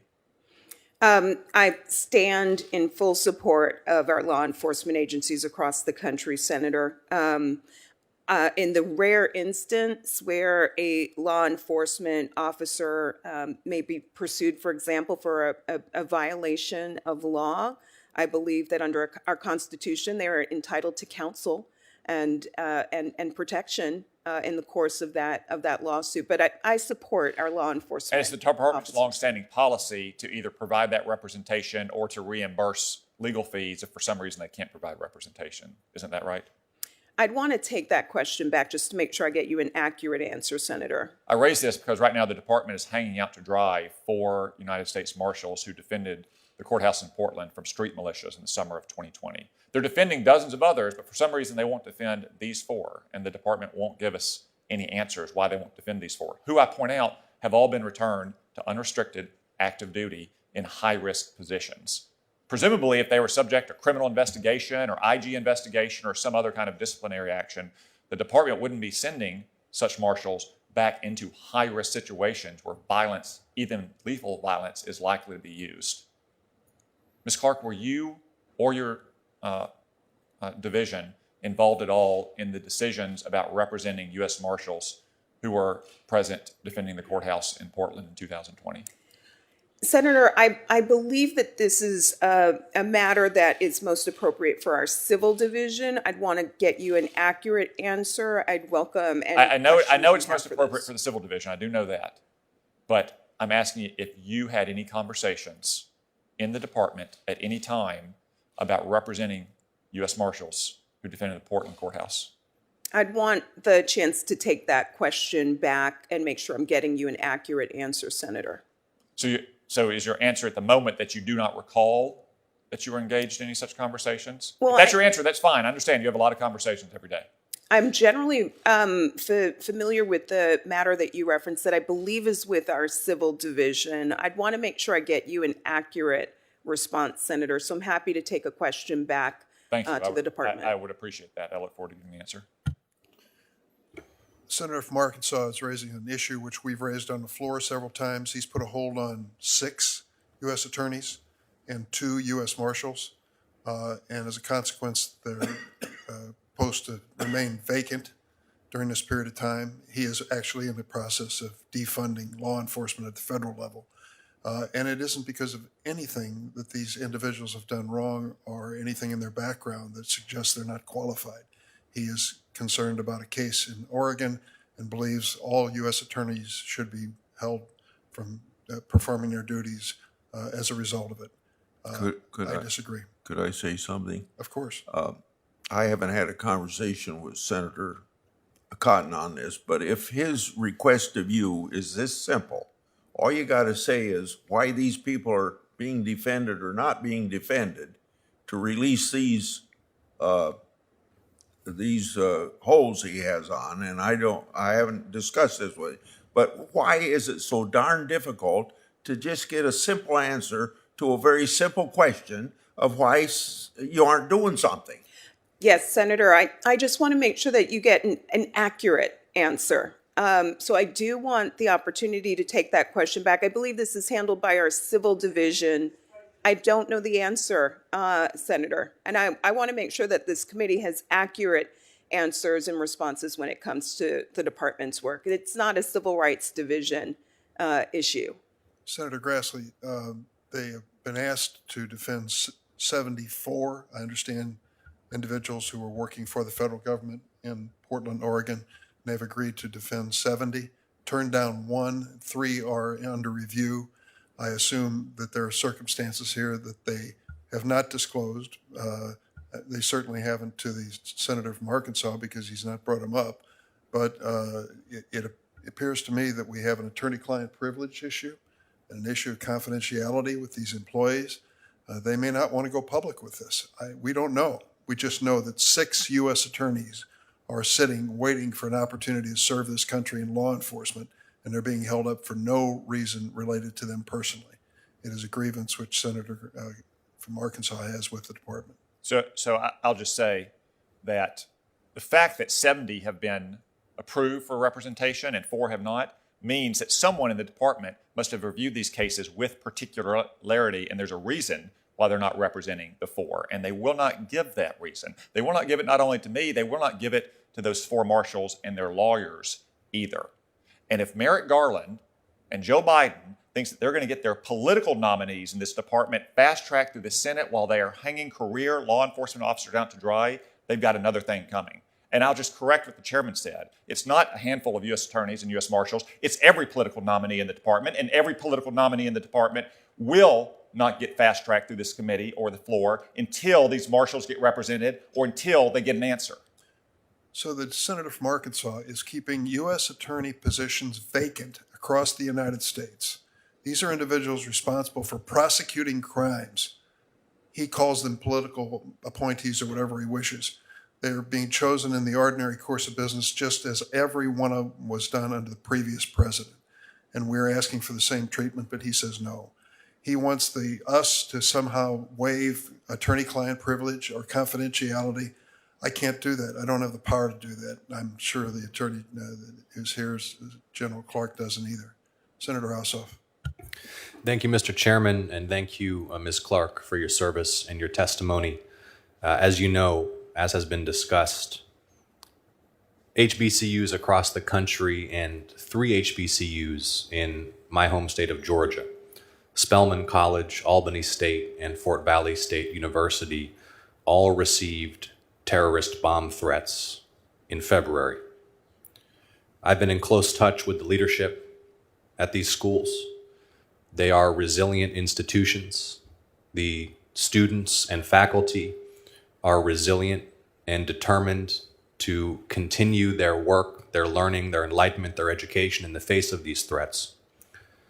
And they have no intention of allowing them to instill fear or stoke division in our country. I'd like your assurance, Ms. Clark, that the department will do everything in its power to investigate these threats, to hold accountable those responsible for these threats, and to be available to these institutions 24 hours a day, 7 days a week, to ensure that they're protected. Thank you, Senator Ossoff. Hate crimes, threats targeting protected minority groups is an important part of our work at the Justice Department. This particular matter is currently with the FBI's Counterterrorism Unit. So I would direct the committee to that committee, direct the Judiciary Committee to the Counterterrorism Unit for the status of that investigation. What I can tell you, Senator, is that it's an important priority for the FBI. I understand that they have activated more than half of their field offices across the country to review and investigate this threat. Thank you, Ms. Clark. And will you please follow up with me in my office after this hearing and before the end of the week with the name, phone number, and email address of a specific contact at the department who can be a dedicated liaison for HBCUs in Georgia who have questions regarding the ongoing investigation and questions about how they can access federal resources to protect themselves from such threats or incidents? I will bring that request back to the department, Senator. Thank you, Ms. Clark. I'd like to ask you a question now about the ongoing efforts to address hate crimes targeting Asian Americans. We've seen a significant increase. Next week, March 16th, will mark the one-year anniversary of the devastating massacre that took place in my state at 3 Asian-owned small businesses, killing 8, including 6 Asian American women. Following that event, Congress united to pass legislation to empower the Department of Justice to strengthen its efforts to work with local law enforcement and prevent such hate crimes. What progress has the department made in implementing that law and in responding to the ongoing elevated level of threat targeting Asian Americans across the country? Thank you, Senator. Attorney General Merrick Garland has issued a memorandum in May of 2021 that calls for a number of things: increased resources to combat hate, the expedited review of hate crimes, which is something that we have instituted and prioritized in the Civil Rights Division, the designation of coordinators at U.S. attorneys' offices in the fight against hate, the creation of district alliances against hate. We've also worked to restore our community relations service and have prioritized the need to provide language access to ensure that no victim is barred from reporting a hate crime because of a language barrier. So there are a number of things that have happened across the department, and what I can tell you is that in the Civil Rights Division, we have doubled down on standing up to this threat, bringing more prosecutions to hold perpetrators accountable and to ensure that the rights of victims are vindicated. One of the challenges that these incidents clarified is the difficulty that immigrant communities can have accessing the justice system or reporting incidents. I know you've recently spoken to the importance of language access. I wrote a letter to the Attorney General recently asking him to direct federal agencies to update their language access plans to ensure that not just in the context of justice administration of the Department of Justice, but also in the context of all services provided by federal agencies, that everyone in this country, every community in this country can access information that is vital to communities.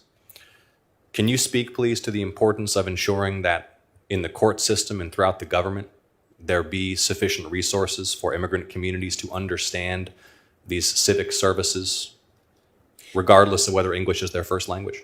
Incredibly important priority, Senator, for us. We want those who are victimized by hate across our country to reach out and lean on law enforcement, be that local and state law enforcement on the ground or at the federal level. And one of the things that we have worked to do at the Justice Department is to ensure that language is never a barrier. People can go right now to our reporting portal, and we have the ability to communicate with people in multiple languages, including a number of Asian languages. We want to ensure that every victim and every witness is able to bring forth complaints, because if we don't hear from them, then we'll never fully confront and end the crisis of hate crime gripping our country. Thank you, Ms. Clark. Thank you, Mr. Chairman. Thank you very much, General Clark. We appreciate your testimony today and your service to our country, and we thank you very much. Thank you very much for having me. We'll now call the second panel to the table. 3 individuals.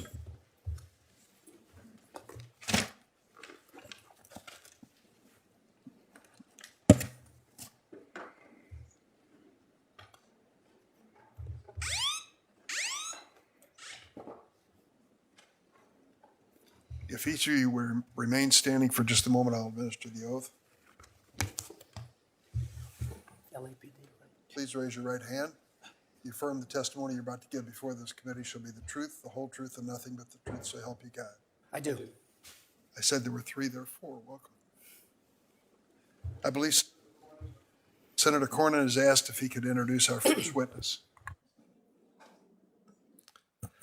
Thank you, Mr. Chairman. I'm honored to introduce our final witness, Rabbi Charlie Citron Walker of the Congregation Beth Israel in Colleyville, Texas. Rabbi Charlie's originally from Lansing, Michigan, and he's dedicated his life to caring for those in need and living out his faith through service. After college, Rabbi Charlie worked at community centers in Michigan and Massachusetts, helping connect people with life-saving resources and job training skills. In 2006, he became an ordained rabbi and joined the Congregation Beth Israel in Colleyville, Texas, as its first full-time rabbi. Over the last 16 years, Rabbi Charlie has built bridges within that community, bringing together people with different viewpoints, backgrounds, and religious beliefs to foster a strong sense of community. On January the 15th of this year, a stranger knocked on the synagogue's door, and Rabbi Charlie welcomed the man with open arms, even making him a cup of tea. It soon became clear that this was not a man in need of shelter, but an armed anti-Semitic terrorist who held the rabbi and 3 other individuals at gunpoint. For 11 hours, Rabbi Charlie talked with the gunman to keep him calm, and when the moment was right, he acted to ensure his members could escape to safety. Harkening back to security training, which I know he will discuss here today, he convinced the gunman to take a drink of water, which created enough separation between the gunman and his weapon that the rabbi was able to throw a chair in the gunman's direction, distracting him. This swift action allowed the rabbi and the other hostages to escape safely before a shot was fired. I had the opportunity to visit with Rabbi Charlie in January and commend his incredible courage and quick thinking on that day. It's good to have the Rabbi Charlie here with us today, and it's an honor for you to appear at this important hearing on the disturbing rise in hate crimes. I think there's a lot we can learn from Rabbi Charlie's experience, and I look forward to his testimony. Thank you very much. Thank you very much, Senator Cornyn. The rabbi is going to join us virtually after we introduce the other witnesses. Let me introduce them, brief introductions. Dr. Walter Kimbrough, thank you for being here. He served as president of Dillard University in Louisiana since 2012. Dillard University is one of nearly 30 HBCUs that have received bomb threats over the last few months. Elon Carr is the former special envoy for monitoring and combating anti-Semitism, served in the Trump administration. Currently a visiting fellow to combat anti-Semitism at the Heritage Foundation. I understand Senator Feinstein and Senator Padilla are happy to welcome the next witness, Detective Orlando Martinez, 27-year veteran of the Los Angeles Police Department and serves as the LAPD's hate crimes coordinator, currently detective supervisor in robbery homicide division. Lastly, we're joined by Ms. Maya Berry, executive director of the Arab American Institute, a nonpartisan national civil rights organization. She also serves as co-chair of the Hate Crime Task Force at the Leadership Conference for Civil and Human Rights. I've administered the oath, and I believe the first witness by Zoom, if he is connected, will be the rabbi. Could you proceed with your opening statement for 5 minutes, please?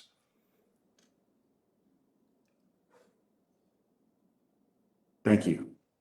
Chairman Durbin, Ranking Member Grassley, I want to thank you for the opportunity to share some thoughts with you this morning. I'm sorry that I'm not able to be with you in person today. I want to acknowledge my senators from Texas, Senator Cornyn. Senator Cornyn, that introduction was beautiful. Thank you so much. And Senator Cruz, both who serve on this committee. Both were quite gracious to my congregation and to me personally in the aftermath of our crisis. And I'm pleased to have this opportunity to thank them for their support. And I want to thank each of you for the unanimous vote in the Senate condemning anti-Semitism and the attack on my congregation. I believe and often teach that Judaism is filled with contradictions because life is filled with contradictions. And today I am filled with mixed and even contradictory emotions. On the one hand, I'm truly horrified that in our society today, religious leaders must devote themselves to security training. How to harden our facilities is both a necessary conversation and anathema to religious ideals of hospitality and loving the stranger. At the same time, I am filled with gratitude. I'm grateful to be here. That feeling hasn't gone away. I'm grateful to be anywhere. I'm grateful to be anywhere because a terrorist chose a Jewish synagogue because he thought that Jews control the world. He thought that he could take Jews hostage, call up an influential rabbi, and she would snap her fingers and give him what he wanted. He truly believed that Jews control the media, that Jews control the government, that Jews control everything. Tragically, this is just one aspect of anti-Semitism that has been so harmful to the Jewish people throughout history. Over the centuries, entire Jewish communities have been destroyed because people believed that Jews drank the blood of non-Jewish children. Entire Jewish communities have been destroyed because people believed that Jews wanted to torture communion wafers. Entire Jewish communities have been destroyed because people believed that Jews were responsible for all of the bad things in life, that we are the root of all evil.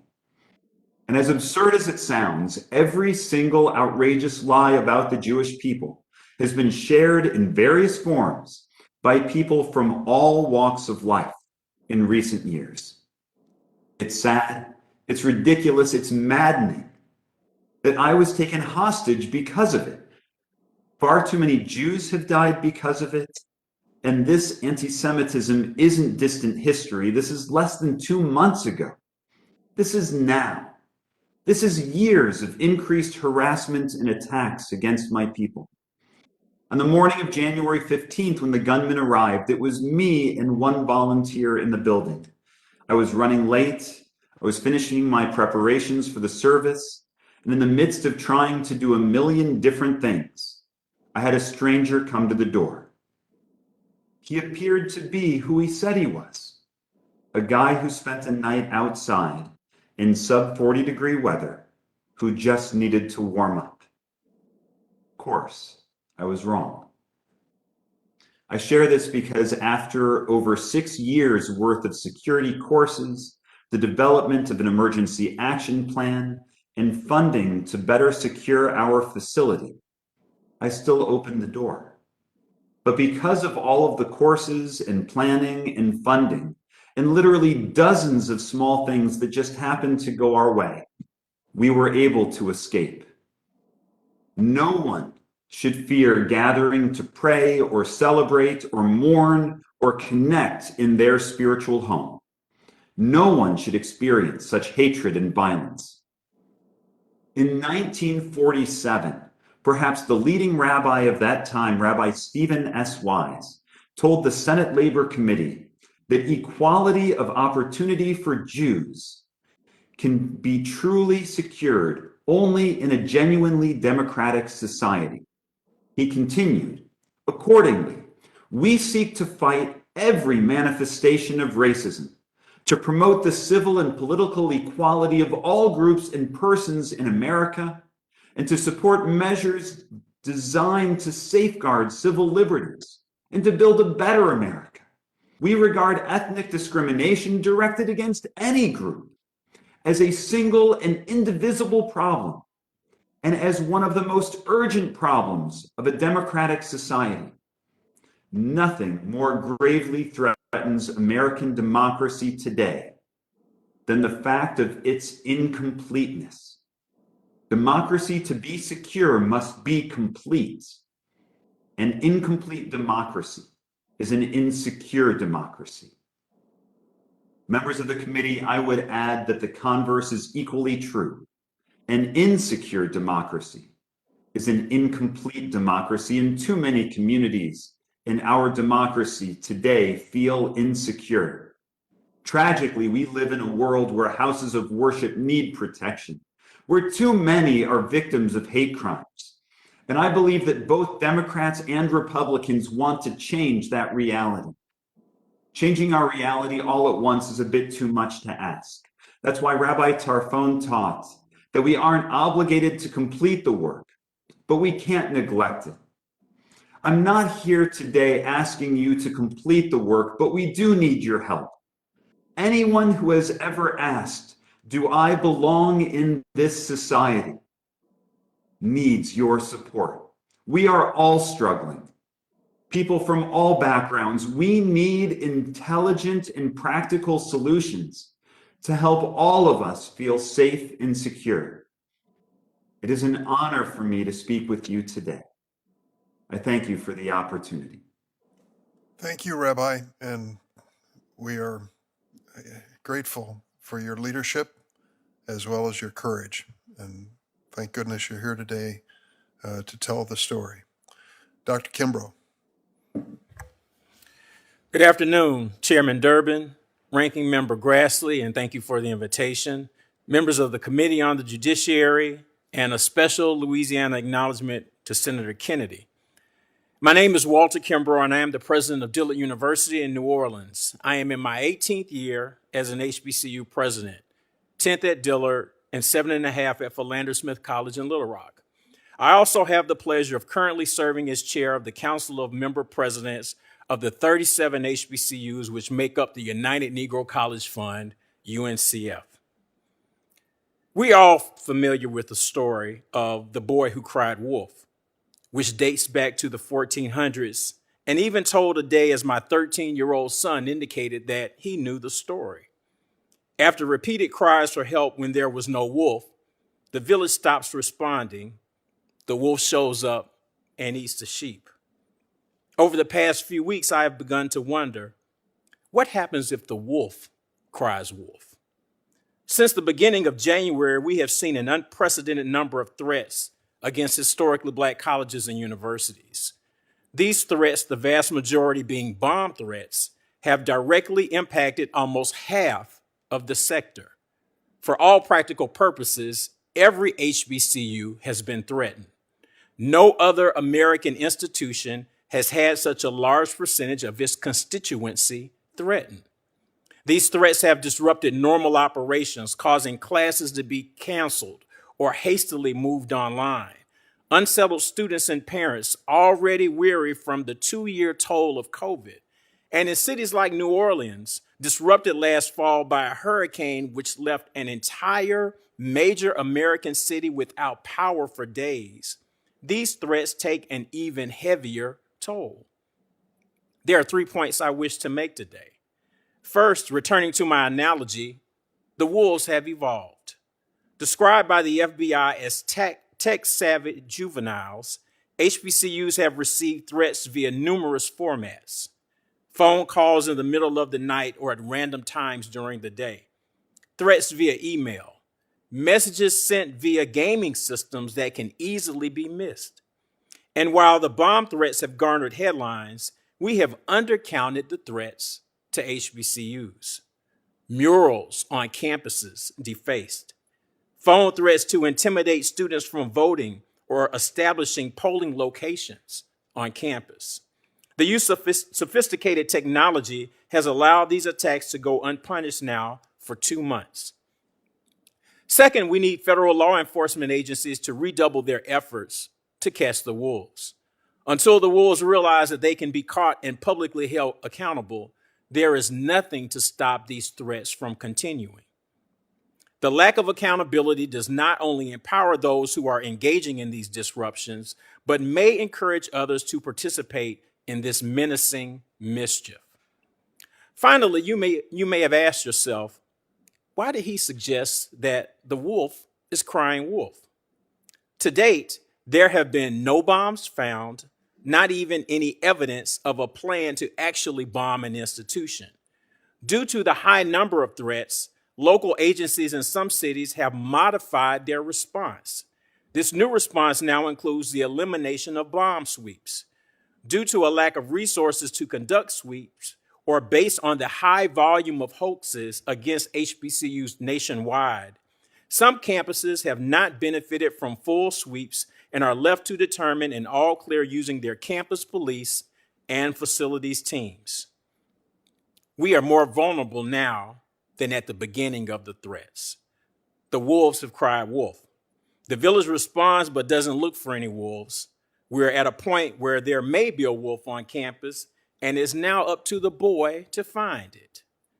Samuel Croxall, the 18th century Anglican churchman and writer who wrote a version of this story, said, "When we are alarmed with imaginary dangers in respect of the public, till the cry grows quite stale and threadbare, how can it be expected we should know when to guard ourselves against real ones?"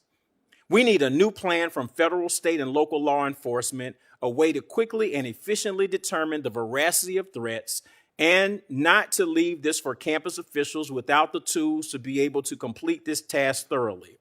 Again, the priority needs to be catching those who are making the threats. The same intensity of manpower and technology used to track and thwart international terrorist cells is required to disband domestic terrorists. As the real-life hunting of wolves has evolved from a huge capital and manpower-intensive operation to a more sophisticated approach, the same is required to end the threats against HBCUs. The wolves have cried wolf almost 60 times in 2 months. We know they're doing it. We need to catch them before they show up. Thank you, Dr. Kimbrough. Detective Martinez. I want to personally thank Chair Durbin, Ranking Member Grassley, Senators Feinstein and Padilla, and the distinguished members of the committee for the privilege of contributing this report on our efforts combating the rise in hate crimes. Reported hate crimes have risen across the nation, including in Los Angeles. A bias-motivated crime, or hate crime, is a crime motivated in whole or in part by the actual or perceived legally protected characteristic of another, or association with one of these characteristics. The term hate can be misleading. When used in hate crime law, the word hate does not only mean anger or rage. In this context, hate means any bias against people or groups with those characteristics defined by law. This bias can be negative attitudes or a perception that the persons with these characteristics are inferior, or a perception of the victim as being weak or fair game because of that protected characteristic. People rarely call emergency services and report they have been the victim of a hate crime. Victims report criminal acts against them, or if they feel unsafe, or if they witness something they believe needs police response. Officers respond, conduct their investigations, determine if it meets the elements of a hate crime, and document that criminal act. This is where training is vital. If an officer doesn't recognize and document the elements of bias or hate, that leads to underreporting and loss of public trust. The victim's family, the friends, the communities feel they won't be taken seriously the next time they call. Recognizing that hate crimes not only affect the victim, but entire communities sharing the same protected characteristics, our officers' primary focus is ensuring victims receive the information and care needed to overcome this heinous act against them. These victims have been targeted for aspects that they cannot change nor control, and the fear of being the next target may soon spread throughout the community. Although there is no legal definition of a hate incident, it is commonly referred to as any non-criminal act, including words, directed against a person based on that person's protected characteristic. Hate incidents are differentiated from hate crimes because they do not violate criminal law. My department completes an investigative report for non-criminal hate incidents, which helps us track bias-motivated events across the city. Although these reports do not document criminal activity, they assist us to be proactive when a hotspot is identified and to prevent problems before they can become criminal in nature. We also created our own training programs from the ground up because most of the offered hate crime training programs only dealt with white supremacy, white nationalists, and homegrown extremists. In reality, most bias-motivated crimes occur between strangers on the street, and the suspects don't show any outward or obvious signs of bias before the incident. In addition to training, the department applied for and received a federal grant focused on the rise of Asian American Pacific Islander bias-motivated crimes in the city of Los Angeles. The grant will be focused on the elderly, disabled persons, and those without language or technological skills to research modern hate crime resource information. Collaboration between federal and state agencies is also key to combating hate crimes. The investigation of a hate crime involving a member of a white nationalist group led to the creation of the Los Angeles Area Hate Crimes Task Force. The task force is currently comprised of 7 LA County law enforcement agencies and the FBI. The task force has led to several successful investigations and state and federal charges and out-of-state arrests. Hate crime reporting and data collection is also critical. Correctly classifying hate crimes, documenting hate incidents, and using the data to formulate effective responses to prevent future incidents of hate will benefit not only the police agencies, but the communities they serve. In closing, although hate crimes and hate incidents continue to rise across the country and in Los Angeles, I believe that the increased reporting is a sign that residents' trust in their local and federal law enforcement agencies is increasing. Each instance of law enforcement responding effectively and compassionately will spread throughout the underserved communities, building that necessary bond of cooperation needed to protect that and the next victim. Thank you. Thanks, Officer Martinez. Mr. Carr. Chairman Durbin, Ranking Member Grassley, honorable members of the committee, thank you for convening this deeply important hearing. Senators, anti-Semitism is rising, not only overseas, but right here at home. The most recent FBI statistics show that crimes against Jews amount to 60% of all religious-based hate crimes. And recent polling conducted by the Brandeis Center found that a stunning 65% of Jewish university students surveyed felt unsafe on campus because of physical or verbal attacks, and half felt the need to conceal their Jewish identity or support for Israel. These findings are truly alarming. But rather than dwell on the extent of the problem, allow me to respectfully propose 7 tangible measures that, if implemented, would go a long way to reversing this terrible trend. First, we should develop online tolerance programs for criminal defendants who show signs of radicalization. Many law enforcement officers, including prosecutors, do not have the tools to counter the process of radicalization in suspects motivated by ethnic, religious, or similar status-based hatred.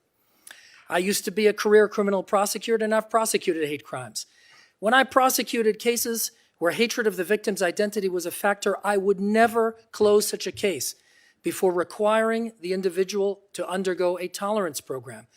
In Los Angeles County, we're fortunate to have the Museum of Tolerance, a wonderful institution to which I personally have sent defendants and which makes a life-changing impact on those who experience it.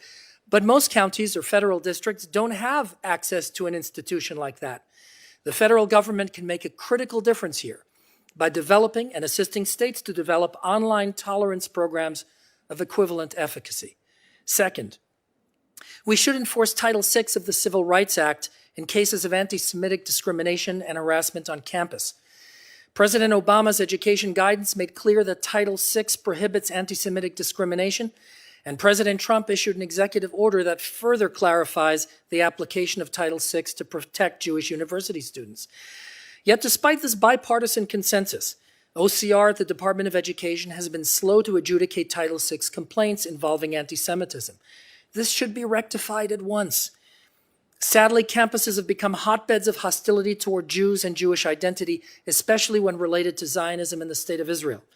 When that hostility gives rise to harassment and discrimination, we must apply the law to protect Jewish students. Third, we should adopt the International Holocaust Remembrance Alliance, or IRA, definition of anti-Semitism.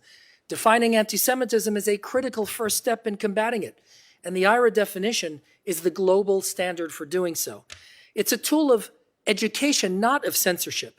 Its greatest utility lies in its inclusion of 11 examples of contemporary manifestations of anti-Semitism, which allow us to understand the different forms that anti-Semitism can take.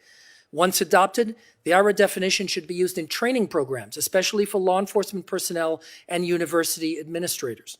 Fourth, the Department of Homeland Security should improve, expand, and streamline its nonprofit security grant program. Senator Coons mentioned this in the earlier panel. It's of critical importance that potentially targeted community institutions be able to make the investments to protect themselves.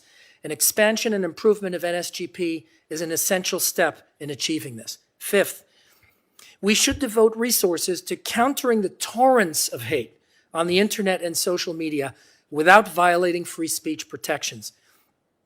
To address this challenge within the framework of the First Amendment, Secretary Pompeo and I convened the first ever U.S. government-sponsored conference focused on combating online hate.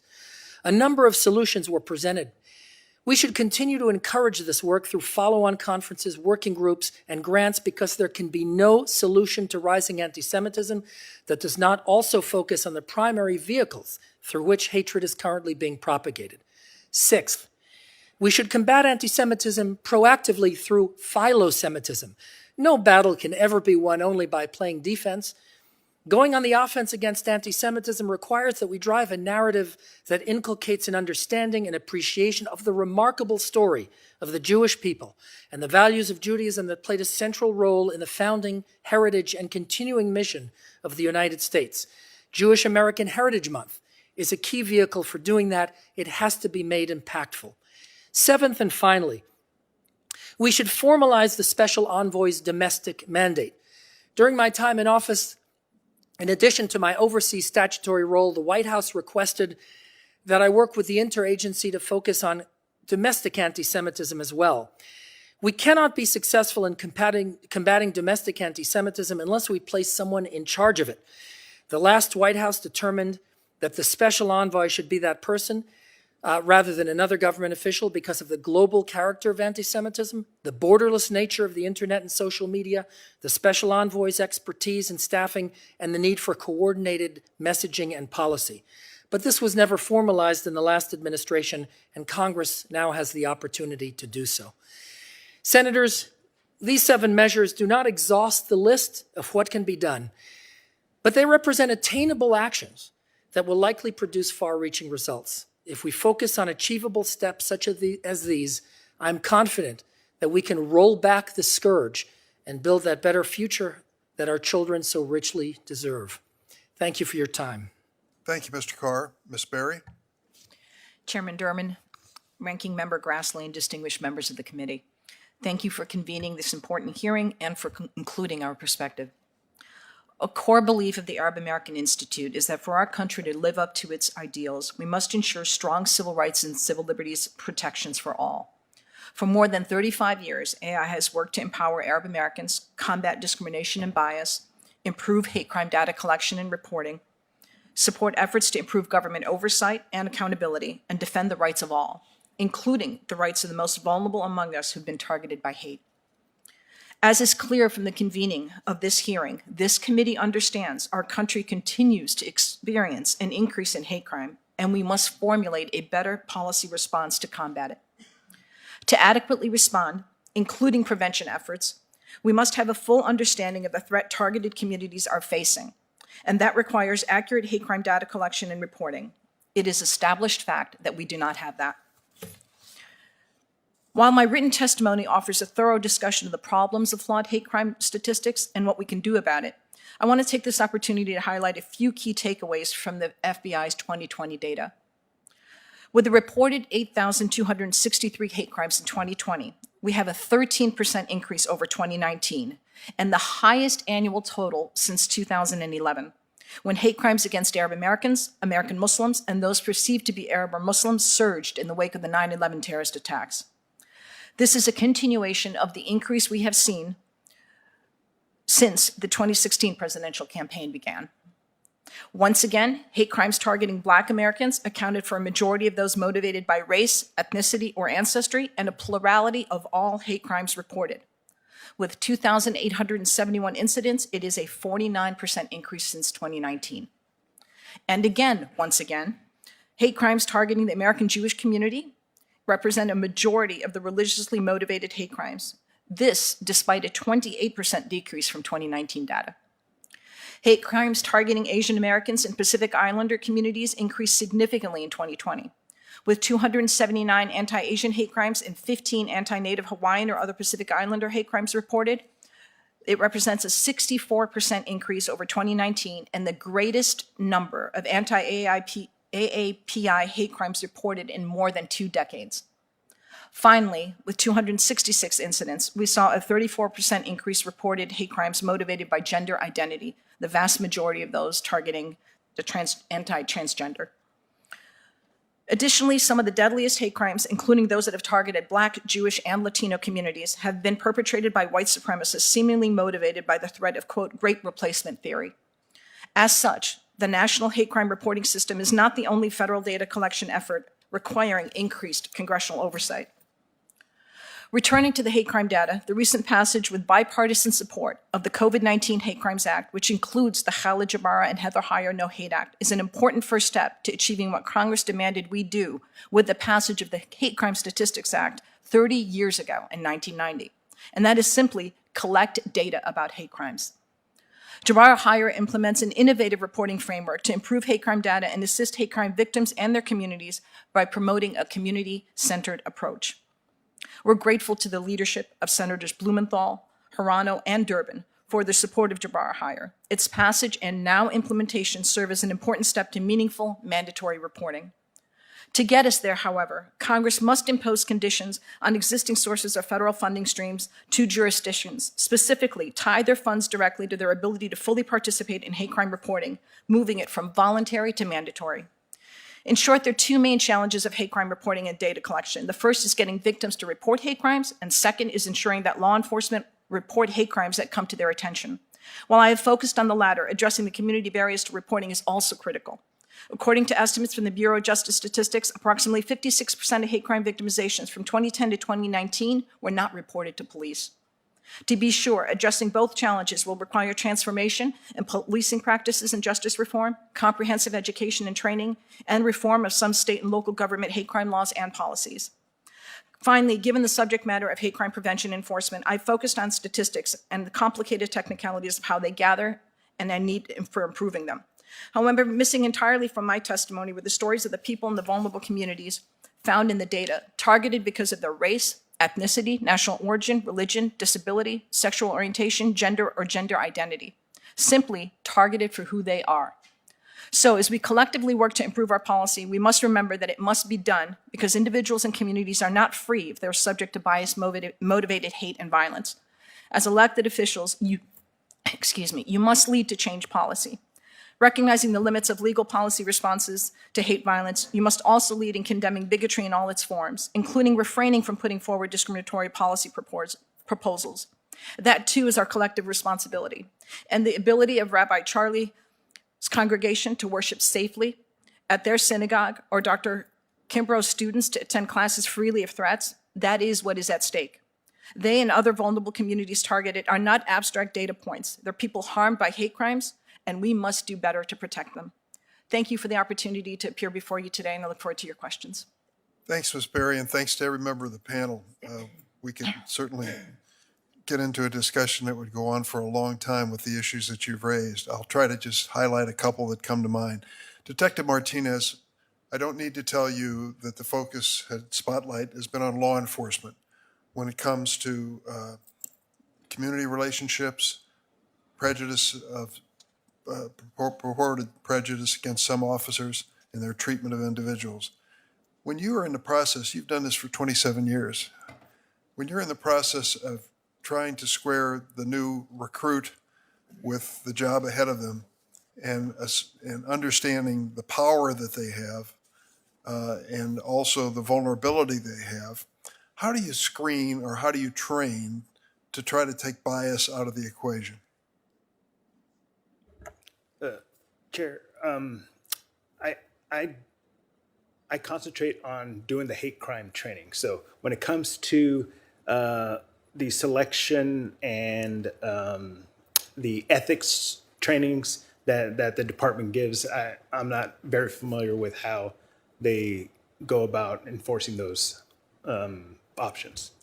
I see. That is something that I've thought about because it doesn't just apply to law enforcement. I've talked to General Milley about our military because we're expecting them to serve their country without bias toward any group, and that's a big ask. Mr. Carr, you raised an issue in my mind, which is part of what we have to cope with here, and that is the use of social media and what it means for fomenting hatred and organizing hatred. You said you had a conference with Secretary Pompeo, I believe, on the subject. Someone has to decide, whether it's Facebook or someone else, whether something that's content being put on the internet is acceptable. And in a country that honors free speech, this becomes very difficult. What did you conclude? Yes, Mr. Chairman. So this is a huge issue. I mean, for all the good that the internet and social media have brought to our lives, there's no question that this is the chief vector of not only anti-Semitism, but so many of our societal pathologies. And addressing this is absolutely critical. Of course, doing that without censorship and without violating the First Amendment is critical. And that's why we convened this conference. There were a number of solutions. Among them, using artificial intelligence to analyze social media posts in real time, not only to be able to predict when and where violence is likely to occur, which actually there's enormous work in this area, but also to be able to channel and counter responses to these, propagating hubs of hate in social media. Another one is creating partnerships between civil society and internet advertisers so that dollars voluntarily can be channeled away from hateful content. Creating networks of internet users who can collaborate to challenge hateful posts with volume, and therefore meet, before hateful posts are likely to gain traction. And now with AI analysis, we can determine the type of post that is more likely to go viral, countering it early, and forming networks of collaborators who will actually counter that with positive messaging. By the way, that's the ultimate in a First Amendment response, right? Meet hateful speech with positive speech. That's productive. And then finally, using social media and the internet as platforms to educate users, to educate Holocaust deniers about the Holocaust, using credible third-party platforms like the Holocaust Museum, which has remarkable material on this, or IRA. I talked about the importance of IRA. One of the things we said in our conference is how important it would be for the large internet platforms and the tech companies to adopt the Ira definition. Again, not as a tool of censorship, but as a tool of education, so that users can be educated. These are all solutions that can work and that have worked, but we need to encourage this and continue following on this sort of work. Thank you. Ms. Berry and Rabbi Charlie, I want to ask you both the same question. I believe that those of us sitting on this side of the dais have a particular responsibility too as elected officials.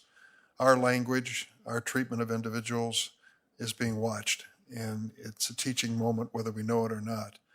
There have been some extraordinary examples of good behavior, and let me first start by crediting a member of the other party.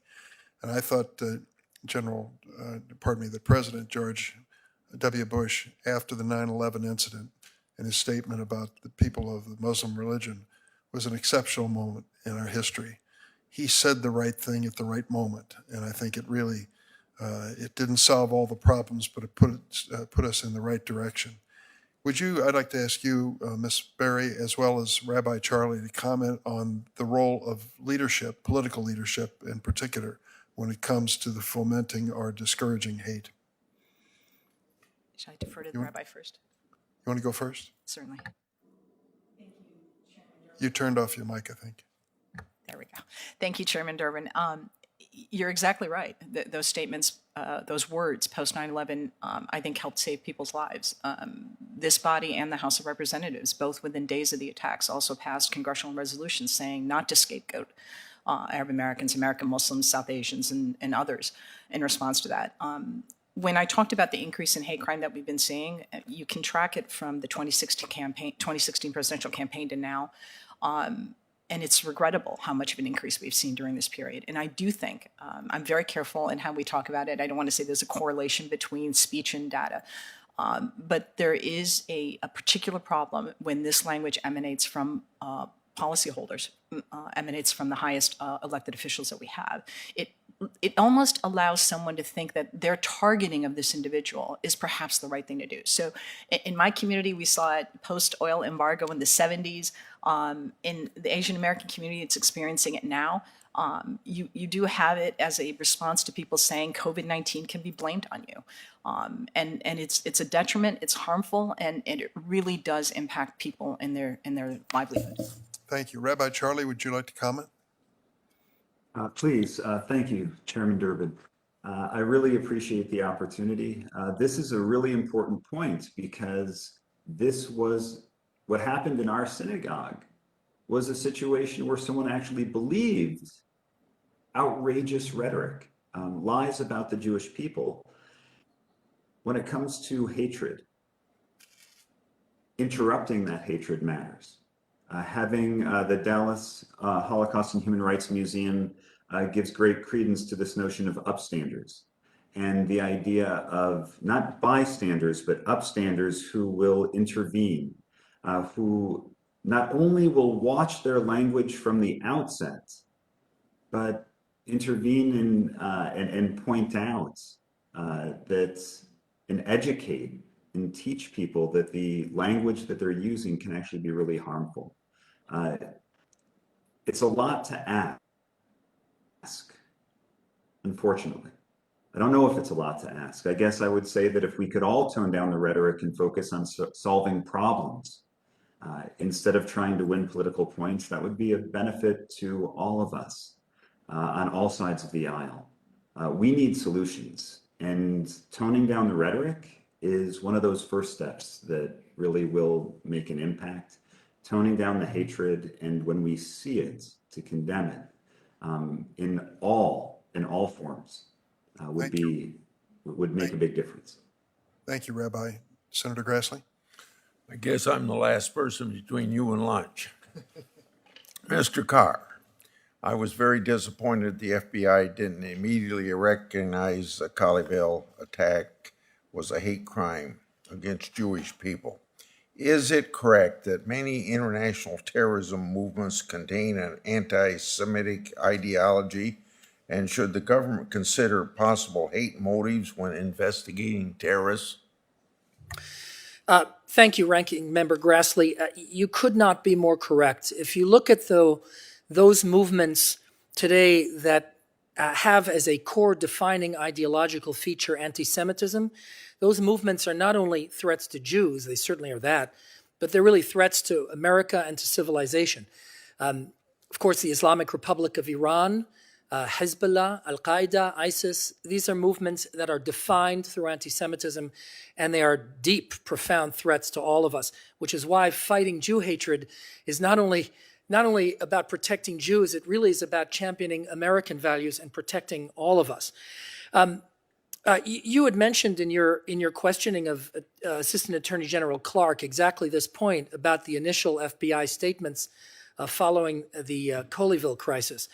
And I think that's a very apt point. You know, training law enforcement, and she mentioned this as well in her answer to you, training law enforcement personnel is very important. Well, again, we have a global standard definition of anti-Semitism, which if we adopted it and used it, could be used to train law enforcement officers, prosecutors, and investigators, which would likely avoid the kind of confusion, let's say, that followed the Colleyville attack. So I think this is really a case in point of how important it is to use a vehicle like the Ira Definition of Anti-Semitism in training, and not only for law enforcement, by the way, for campuses and university administrators. Universities now have become the front lines in many cases in the battle against Jewish students. And it's very important to use IRA, again, as a tool of education, not of censorship. Mr. Martinez, understand that you have observed an uptick in hate crimes in Los Angeles, and you're the coordinator there for that sort of investigation. where are you observing that hate crimes are up most, and who is emboldened to commit those crimes? Thank you, Ranking Member Grassley. Yeah, so hate crimes are up across the board. When they've been continuously up for the past 5 years, increasing, except for anti-religion, which declined slightly last year because of the pandemic. Our biggest increases, percentage-wise, would be against the AAPI community in Los Angeles. Our highest numbers are against the Black community in Los Angeles. However, it's not, we don't have white nationalists, white supremacists coming into the city. What we have in our urban areas is we have resident on resident committing hate crimes against each other. One of the things I like to point out is our definition of a hate crime would not qualify for federal prosecution. The federal has this very strict standard of the but-for, where it has to be, it wouldn't have happened without the bias motivation. Our state and a lot of states have different classifications. We're usually second. Los Angeles are usually second in the nation to New York every year. And we report our hate crimes as we classify them, not as the federal government would classify them. So when we talk about training, we can't go by federal training for our situation. Okay. And Rabbi, I won't repeat what everything's been said about your bravery, but it's quite obvious and work to save everybody that was in your congregation. So this simple question, what would you most recommend to other houses of worship to be prepared for the worst? I would recommend security training. I would recommend, all of us work towards changing our reality. Our current reality is something that we need to work on. I would recommend again, for us, for our successful resolution, we were blessed to have really positive relationships between us and our local police department, which not every community has. We need to work on those relationships. They have been in our building, they knew our situation. The relationship between our local police department and the FBI and our relationship with the FBI was incredibly valuable. To go through those courses, to develop those security action plans, those emergency action plans, which are not just good in terms of hostage situations, they're good in terms of a fire or a tornado or any situation that might be of concern in a house of worship. The increase in the nonprofit security grant program is hugely important. It's hugely needed, especially for smaller congregations like mine, smaller congregations that don't have a dedicated staff person to spend hours and hours and hours going through the bureaucracy and writing the grants. It's very, very challenging to streamline that process, especially for smaller congregations. There's a number of things that could help, and there's a number of actions that houses of worship can take, as can Congress and our government. But that support between national, state, local governments and our houses of worship, it really means a great deal. We need that communication, that support, that relationship. It matters. It matters a great deal, and it truly, ultimately helped to save our lives. Senator Blumenthal. Thanks, Mr. Chairman. Thank you all for being here. This panel has been very meaningful, and I think one of the lessons for us is, Detective Martinez, that we need to support and resource our law enforcement, most especially police on the ground, who assist synagogues, mosques, places of worship, as well as other potential targets of hate crimes. And I know that you have spoken very forcefully about this topic and the kind of training and insight that are necessary to identify hate crimes and investigate and prosecute them successfully. And I believe you would agree that online hate often leads to acts of violence in the real world, correct? You're nodding, which I take as an agreement. That's an agreement, yes. And that we need to monitor and even police online hate so as to know and anticipate when it may appear as it did in Colleyville in the real world. Yeah, having the resources to. One of the things that law enforcement does not do well is being proactive. And having those resources to be proactive and to try to prevent these things before they happen would be a great help and mitigate some things that we cannot control and some things that we can. We have money in the Omnibus that will go to police organizations and law enforcement, local police departments, as well as states, and to community organizations. They're important to support as well, correct? Very important. One of the things that we do not have is manpower. In Los Angeles, we partner with the Anti-Defamation League, and they are wonderful at patrolling the internet and bringing things to our attention that maybe our analysts miss. The more eyes, the better. So working together to protect everybody and be as proactive as possible before the event.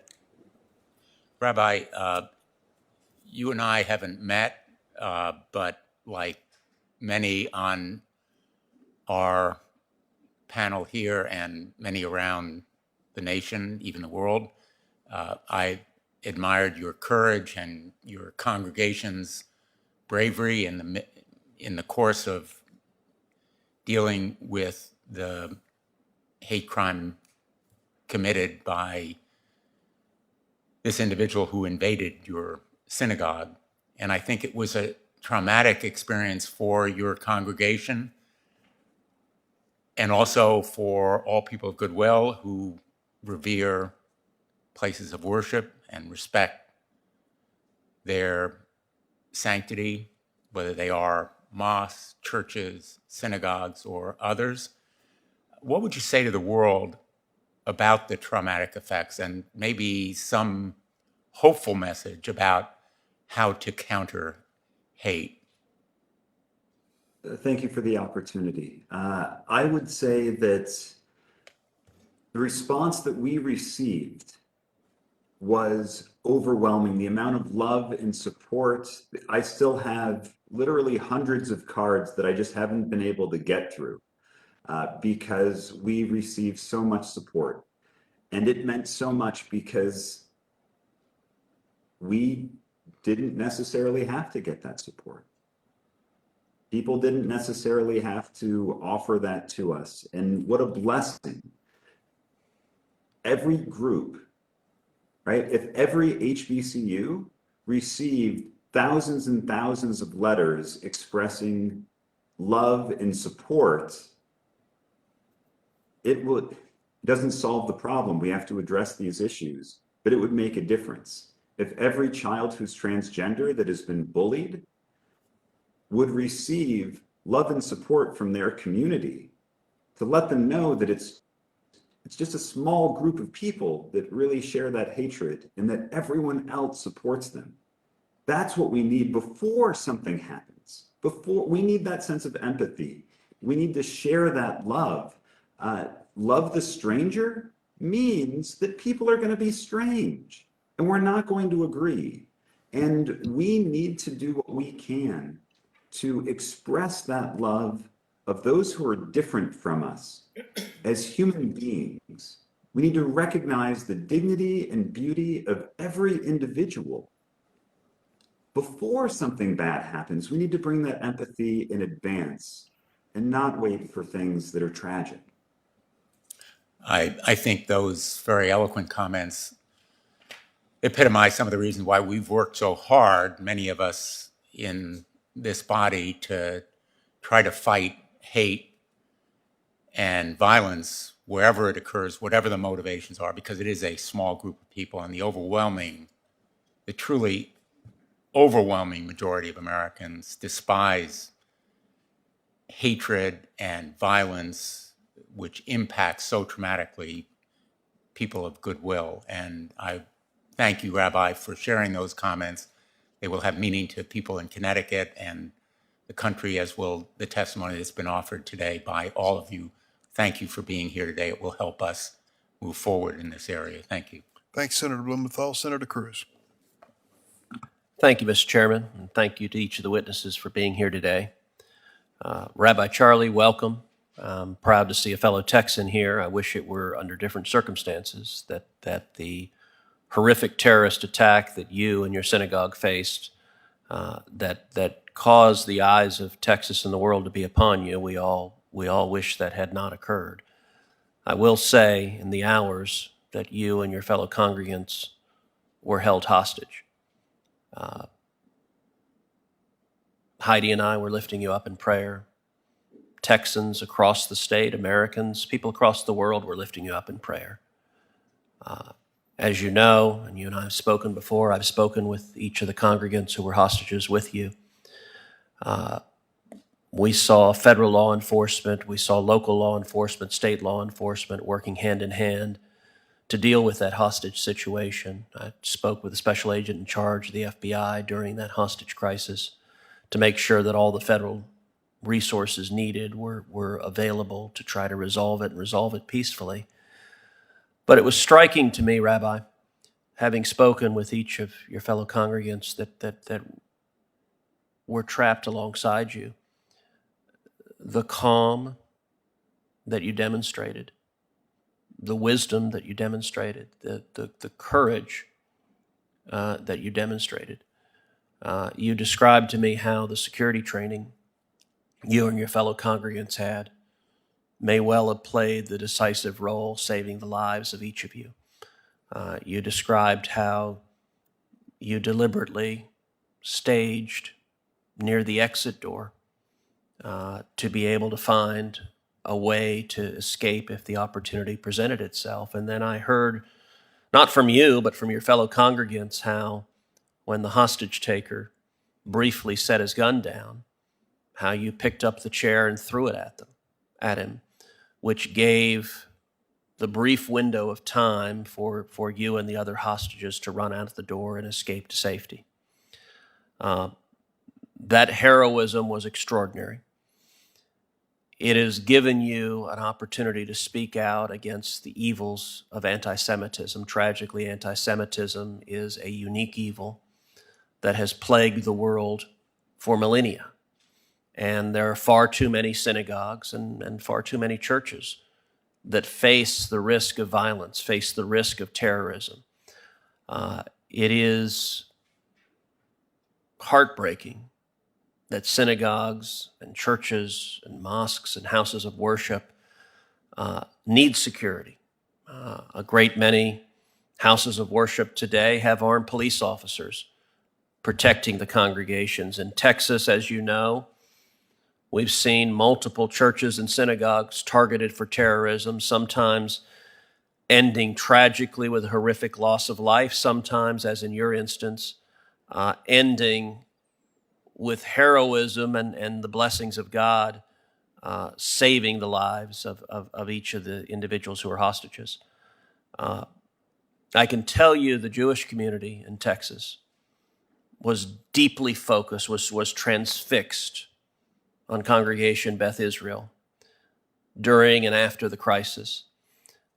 I was proud to join with John Cornyn and Jackie Rosen in authoring a resolution in the Senate that was sponsored by 55 senators and ultimately passed the Senate unanimously, honoring the Congregation Beth Israel, expressing our gratitude that for your heroism and calling out the evils of anti-Semitism.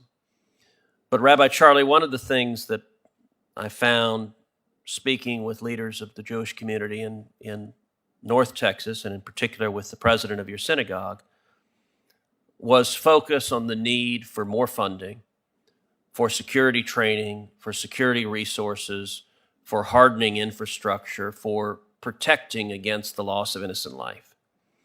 And growing out of that conversation with the leaders of the Jewish community in North Texas, I'm going to be introducing a bill to triple the federal funding currently directed to security grants to nonprofit entities, including houses of worship, which would increase the total amount available to $540 million.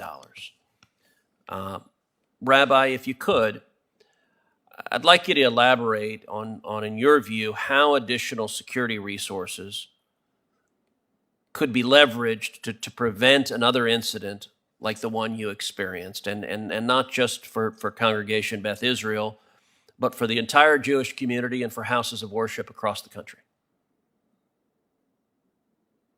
Thank you so much for those kind words, Senator, and it's good to see you again. Those funds, and again, policy experts might be able to do better than I.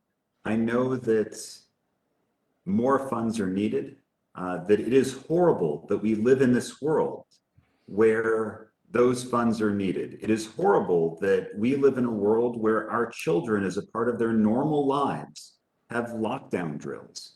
That's a horrible thing. And yet that's the reality that we live in, and we have to respond to that reality.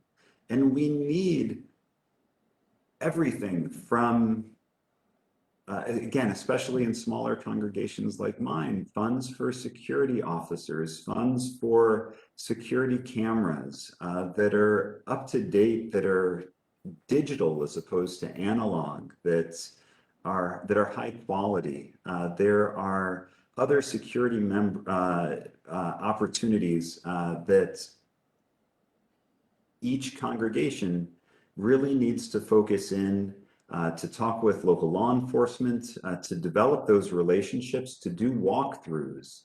And we have great appreciation for the Secure Communities Network. We have great appreciation for the FBI. We have great appreciation for the local police department and the ADL, all of whom have helped us develop our security plans. And the idea is that for each congregation has to tailor it to them and their needs. I will say that those funds, as a part of that funding, there needs to be support for smaller congregations like mine. We need help with writing those grants, working through that bureaucracy. We need the assistance of state government, of the federal government, to make sure that we don't just look at all the paperwork and give up. It's wonderful to have the funds available. For smaller congregations, 100 households, 200 households, we can't just look at the paperwork and say this is too much. So there's lots of ways that this funding will help, and that the nonprofit security grant program can be modified to be able to be more effective for more congregations and more houses of worship. The idea of tripling funding in and of itself is incredible, and I would encourage I would encourage passage of such a bill. And I would also encourage the tweaking of the program so that it can run as effectively and efficiently as possible. Thank you. All houses. Thank you, Rabbi, and that is helpful and productive advice. Senator Padilla. Thank you, Mr. Chair. Colleagues, just continuing on some of the themes that have been explored throughout the morning. Also to recognize that FBI data shows that criminal incidents targeting the Jewish community account for over half of all religious-based crimes. Sadly, in California, we've witnessed a 40% increase in anti-Semitic incidents over the last 5 years. And when considering that a good amount of hate crime data is not even reported at all, it's clear that there's work to be done so that all people feel comfortable and safe in their communities? My first question is for the rabbi. Earlier in the hearing, you provided sort of a message to not just the Jewish community, but others who may feel targeted by hate crimes. But as important as that is, we don't always necessarily hear from actual victims of incidents, what effect that hate crime has had on them emotionally, psychologically, folks, their loved ones, others in their network and their daily lives. So, Rabbi, what unique message might you have for victims of hate crimes? Maybe an encouragement of what and how to share their stories and their experiences for others to learn from, and to the extent that you're comfortable. You shared a lot since that day through press and elsewhere, but if there's anything else that you think is worth sharing with the committee as we're digesting this. I would say that mental health resources are vital. This is something that I've taught about, preached about. We know that mental health is a huge issue, and people need to know and need to be encouraged, from law enforcement to the victims of crimes, to the fact that in this instance, let me just go back before Colleyville, when Tree of Life happened, when the shooting at Tree of Life took place, all of us were impacted. All Jews, and I think that so many more people were impacted in the same way that so many other horrible things that have happened, especially when it comes to hate crimes, go far beyond just that moment, just that community, just the individuals who are in the room. That's the damage of hate crimes that was mentioned previously by another panelist. The idea, though, of getting mental health resources is probably the most important, and knowing that there almost always could be more.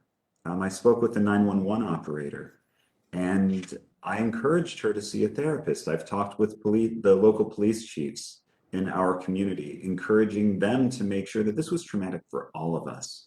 And we need those resources, and we need to take advantage of those opportunities. Mental health is one of the most important ways. Caring for our mental health is the most important way to do so, to help with that, to help those who have experienced trauma, whether they were in the room or not.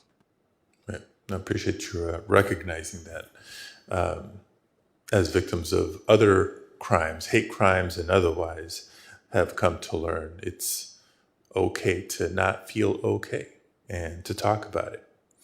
On a different topic, I know our time is limited here, but question on the importance of data collection. Now, California is one of 26 states that requires the collection of hate crime data by way of mandatory reporting from law enforcement. However, 20 states currently have no law requiring law enforcement to collect and report hate crime data, leaving the option, emphasis on option, to submit data to FBI's Uniform Crime Reporting Program, completely voluntary. Now, federal law enforcement agencies use the Uniform Crime Reporting Program to collect crime statistics, but given the variation in hate crime laws across the country, it's easy to understand how it could be difficult to ascertain when hate crimes have occurred and difficult to develop holistic responses that address their underlying causes. Detective Martinez, welcome. As the Hate Crimes Task Force Coordinator for LAPD, you're directly involved in assessing how useful the collection of data can be when combating hate crimes. So understanding the COVID-19 Hate Crimes Act was a helpful step towards addressing hate crimes. What additional steps would you urge Congress to take to incentivize reporting from state and local law enforcement? Thank you, Senator.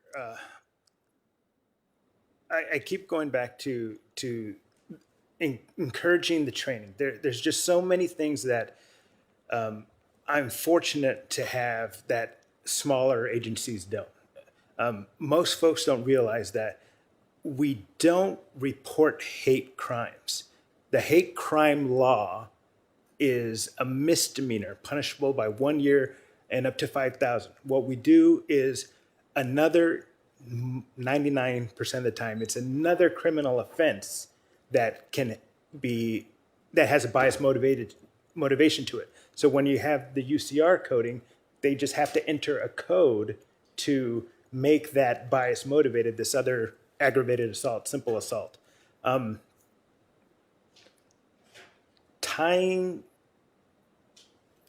somebody else had mentioned it, tying funds for training for programs to their reporting is always a good incentive. It won't guarantee anything, but you have to have some type of enforcement arm, because if you don't have a buy-in from the head of the agency, like I have from my chief, it's not going to trickle down, and that's why you have zeros.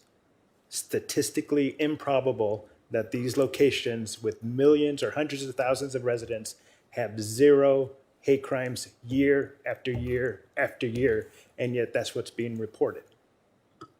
Thank you for that. Now, just add that those who are selecting and hiring chiefs of police, sheriffs, et cetera, across the country, whether non-elected, I'm talking about sheriffs specifically, whether it's mayors, city councils, et cetera, elevating the importance of mandating hate crime reporting so that they take that into consideration in whether it's personnel evaluations and hiring to begin with of leaders of law enforcement agencies. So a lot of work that remains to be done here. Thank you, Mr. Chair. Senator Ossoff is joining us virtually, I believe. Senator? Thank you, Mr. Chairman, and thank you to our panelists. Rabbi, I want to first of all convey to you the love and support of the Jewish community in Georgia. And while you were still in the midst of this ordeal, and in the hours and days that followed, I spoke with rabbis across the state, with community leaders across the state.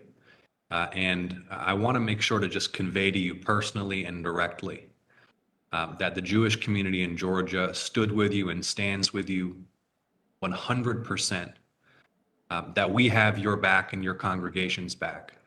And if there's anything that we can do, that I can do to support you as you continue to process and rebuild and move through what your congregation experienced and how you were attacked, that we're here to do so. And I'd also like to invite you, when you have the moment, Rabbi, to come and visit with us in Georgia, and to sit down with Rabbis Berg and Anderson and Siegel and other Jewish faith leaders, with Dov Wilker at the AJC, with Eric Robbins at the Federation, and invite you to share lessons learned, your experience, and to engage in fellowship with the Jewish community in Georgia, whenever convenient for you. Thank you very much. I appreciate that, and I look forward to the opportunity. Well, look forward to welcoming you. And I'd like to ask you, drawing upon your wisdom and experience as a faith leader, and having just experienced this profound attack, anti-Semitic attack on your congregation, reflecting on where we are as a people, as a nation, in the context of political division and polarization and an increase in hate crimes and hate speech and threats. I reflect upon the lessons that Congressman Lewis taught us. And he would always say that no matter who we are, no matter where we come from, we're one people, we're one family, and we all live in one house. What, in your view, does this country need to do, to consider, to recommit to, as private citizens, as faith communities, perhaps as a government, in order to revitalize that spirit of unity and tolerance and peaceful coexistence?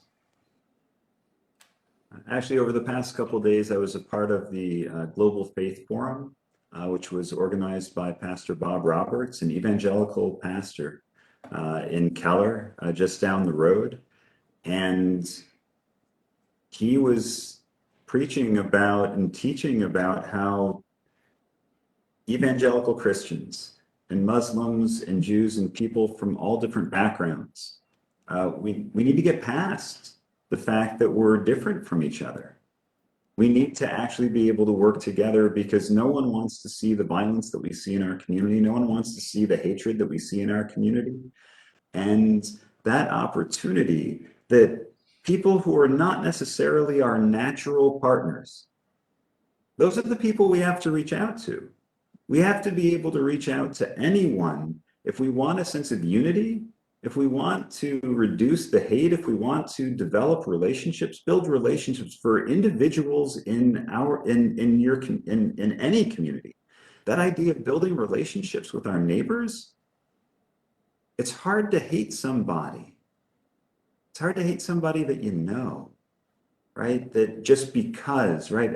If you can ask them a question, if you can approach them with curiosity and understanding, as opposed to judgment and assumptions, right? Whether we're talking about politics or religion, cultural differences, ethnic differences, if we build relationships with one another, we're really reducing the potential for hate in our world. Thank you, Rabbi. And, you know, my great-grandparents came to the United States in 1911 and 1913 from Eastern Europe to escape anti-Semitism and to seek opportunity in a land where the possibility of that kind of pluralism and peaceful coexistence and opportunity for all was promised. We made a lot of progress as a society, but the scourge of anti-Semitism persists here and around the world. It's a constant threat. We must remain vigilant always and work together to defeat it and all forms of intolerance and bigotry and hatred. So, Rabbi, thank you for your heroism, and thank you for sharing your wisdom and experience with the committee and the Congress today. I yield back, Mr. Chairman. Thank you, Senator Ossoff, and I want to thank this panel. Dr. Kimbrough, thank you for coming. There weren't many questions sent your way, but believe me, your testimony on behalf of the historically black colleges and universities was heartfelt and acknowledged by many of the members. And we thank you for that. I'm sorry for what your students and faculty and administrators have experienced. And to the entire panel, the Rabbi, Detective Martinez, Mr. Carr, and Ms. Berry, thank you for joining us today. I have one thing I'm going to put into the record here for clarity. Senator Cornyn entered a brief into the record that had Assistant Attorney General Clark's name on it. It related to lawsuit filed, Students for Fair Admission versus the President and Fellows of Harvard College. Senator Cornyn, I believe, was entering that in the record to indicate that Attorney General Clark had actually been shown as a party to this lawsuit when she said otherwise before us. Turns out that the brief that was filed by Senator Cornyn was filed, for sure, but it was realized within 2 hours that it was mistaken, that her name should not have been included. So I'm asking consent to enter into the record the actual brief filed 2 hours later that is before the court, Supreme Court of the United States, and does not include Attorney General Clark's name. Clearly a misunderstanding at the department level, which led to today's exchange. This corrected brief was filed after they realized the initial mistake. It is the correct brief. It does not include General Clark's name. And we've entered it into the record at the request of the Department of Justice.